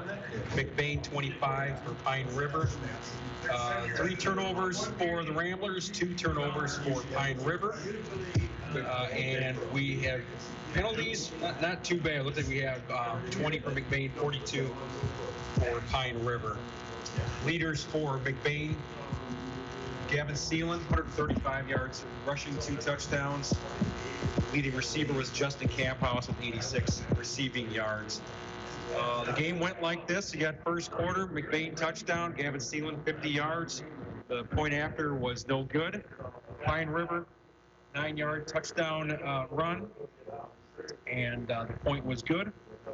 And Seelan, third quarter, ran it from 1 yard out, 12-7, which is our final score. All right. Now, you got some big awards to give out. George Johnson, All Heart. You're going to have to give out the lineman, player of the game. You're going to have to give me the Judy K. Gildy pitcher perfect play, and then wrap it up with the Hawkeye, player of the game. But before you do that, we're going to throw back the studios, give you 1 minute to put all your notes together and give me your award winners. You're listening to McBain Sports on the all-new 107.9 Wcdy. McBain Rural Agricultural Schools offers a quality, well-rounded education for the whole child. McBain students have a technological head start from the beginning with their own issued MacBook or iPad. Rambler students are immersed in strong curriculum, including access to a large variety of vocational programs, a winning athletics program, and access to a new state-of-the-art performing arts center. Challenging competitive times require a challenging competitive education. Give your child the McBain advantage. McBain Rural Agricultural Schools. When it's late, when it's snowing, when you just have to have it. It's nice knowing McNally's Party Store in downtown McBain is open 7 days a week, locally owned and operated with the friendliest cashiers helping to serve your grocery needs. From candy and chips to pop and munchies, McNally's Party Store, they're still keeping it cold. And wishing the McBain Ramblers good luck in tonight's game. That's McNally's Party Store in downtown McBain, open 7 days a week. And we are back in the victorious town of McBain. The rain's coming down, but they don't care because they just won a hard-fought game against the Pine River Bucks, 12-7. Want to let you know that the Pizza Plus Cadillac score update, Cadillac loses 28-21. So the Vikings struggling a little bit over there. But McBain is happy today as they move up to 3-2, 2-1 in the conference. And the Pine River Bucks move down to 4-1. They're also 2-1 in the conference. Now we got some post-game awards. We're going to throw it over to Dr. Prize. Dr. Prize, we're going to start off with the Judy K. Gildy pitcher perfect play of the game. What do you got? Yeah, what I've got, there's always different ones to choose from and maybe appropriate, but the one that I really stands out is Sealing the Camp House. Early the third quarter, 60-yard pass that set up the go-ahead touchdown. All right, so congratulations to Gavin and Justin on a huge touchdown pass or set up the touchdown. As that's your Judy K. Gildy pitcher perfect play of the game. To continue along our awards, we are going to go to the Huntington Electric lineman of the game. And I want to know someone who's done it in the trenches, one of the ones that don't get the glory boys. They won't see their names in the paper, but they're instrumental in this game. Who you got? They absolutely are. You know, I was going to go with the Hendrickson because he is such Bam Bam. He's a linebacker. It looks like he plays on the line. But, you know, the one I'm going to choose is Owen, number 75 there, Bonico. And, you know, he's plays both ways and big body and did a really nice job. All right, congratulations, Owen Bonico, on your Huntington Electric lineman of the game. Now we have a special award. This is the award we refuse to put any sponsors with. This is called the George Johnson All Heart Award. You may have not been familiar with who George Johnson is, so you're going to have to sit down with Bruce Coltman, and he cannot tell you about George Johnson without a tear coming to his eye. And he became a very instrumental part of McBain, the biggest cheerleader for McBain we've ever had. And he died of cancer a year ago, and this award was able to be started the weekend before he passed away, so he got to hear the inaugural one, and that put him in tears of joy when that was announced. So now it's a great honor. We're going to pass this on. Who are you going to give me as the George Johnson All Heart Award? Yeah, I'm going to give it to Logan Vandenbos. Logan is he's really all heart. Anybody that saw the game tonight or any of the games, he just runs hard. He keeps going, and I would say he's a heart player. All right, so Logan Vandenbos, congratulations on your All Heart Player of the Game. Hey, once again, we want to let you know that this game is a special game. All these games are special that we can put these on the air. There's not very many schools this size that has a following to be able to broadcast on the air. And people love that, and we want you to thank these sponsors. Stop by. Just go in there and say, appreciate you putting the game on there. We want to thank Kelly's Pizza and Grill, Burkholder Family Funeral Home, McBain Auto Service, Holton LP Gas, McBain Rural Agricultural School, Northern Truck Service, Huntington Electric, Crandall Precision, McNally's Party Store, Amp Wireless, Pluger Mechanical, Falmouth Co-op, White Pine Outdoor Boilers, McBain Hardware, Judy K. Gildy, Photography, McBain and Lake City Family Pharmacy, LC Material, High Flow Performance, Wexford Misaki Career Tech Center, McLean Transmission, and Taylor Mechanical. All right, speaking of Taylor Mechanical, this is the big word. All the kids run off the field, and they're in the locker room right now listening to what you're about to say, because this is what they all care about. And we can see Michael Dunn is actually coming up the stairs because he wants to know about this one award. That's the man from the Cadillac News. So I'm going to stall just a second to let him get into the room, because I know he's itching to find out who will be the Taylor Mechanical Hawkeye Player of the Game. And the door is opening. We are waiting for Mike Dunn now. Mike Dunn's here just in time for the Player of the Game. That's why he made the trek all the way across the field, did those steps 3 at a time. Dr. Steve Prizzo, who is your Taylor Mechanical Hawkeye Player of the Game? Player of the game, I am going to give it to our linebacker, and glad he's back on the field, Noah Hendrickson. Bam, bam. Noah Hendrickson is your Player of the Game. 4th down, 4th quarter. Pine River's last chance to get the lead. You called it before it even happened.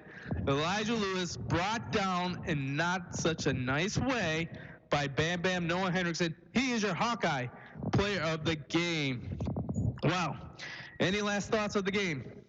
Just good game. 2 very well coached, just teams that are, whoever plays them down the road better be ready. I know I'm looking forward to next week's game against Manton. Yes, and that will be here live on 107.9 WCDY as the McBain Ramblers host the Manton Rangers, who were losing to Everett last we checked. So they were in a dogfight.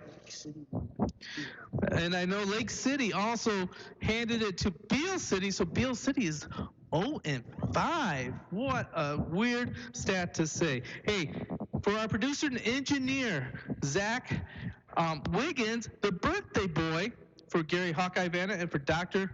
Steve Prizzo. Thank you for listening to tonight's broadcast. We'll return next week as the McBain Ramblers host the Manton Rangers right here on your exclusive home for McBain Ramblers Athletic, your #1 hit station, 107.9 WCDY. Good night, boys. This McBain Rambler broadcast on 107.9 CDY and 107.9CDY.com has been sponsored by McBain Hardware, Holton's LP Gas, Northern Trucking, Falmouth Co-op, the Wexford Misaki Career Technical Center, Crandall Precision, High Flow Performance, Kelly's Pizza and Grill, Amp Wireless and Pluger Mechanical, McBain Family Pharmacy, Burkholder Family Funeral Home, McNally's Party Store, LC Materials, McBain Auto Service, McBain Rural Agricultural Schools, High Point Cadillac GMC, Judy K. Gildy Photography, Taylor Mechanical, and our streaming sponsor, McLean Transmission. Thanks for listening to this McBain Rambler Sports broadcast on 107.9 CDY. The all-new 107.9 CDY.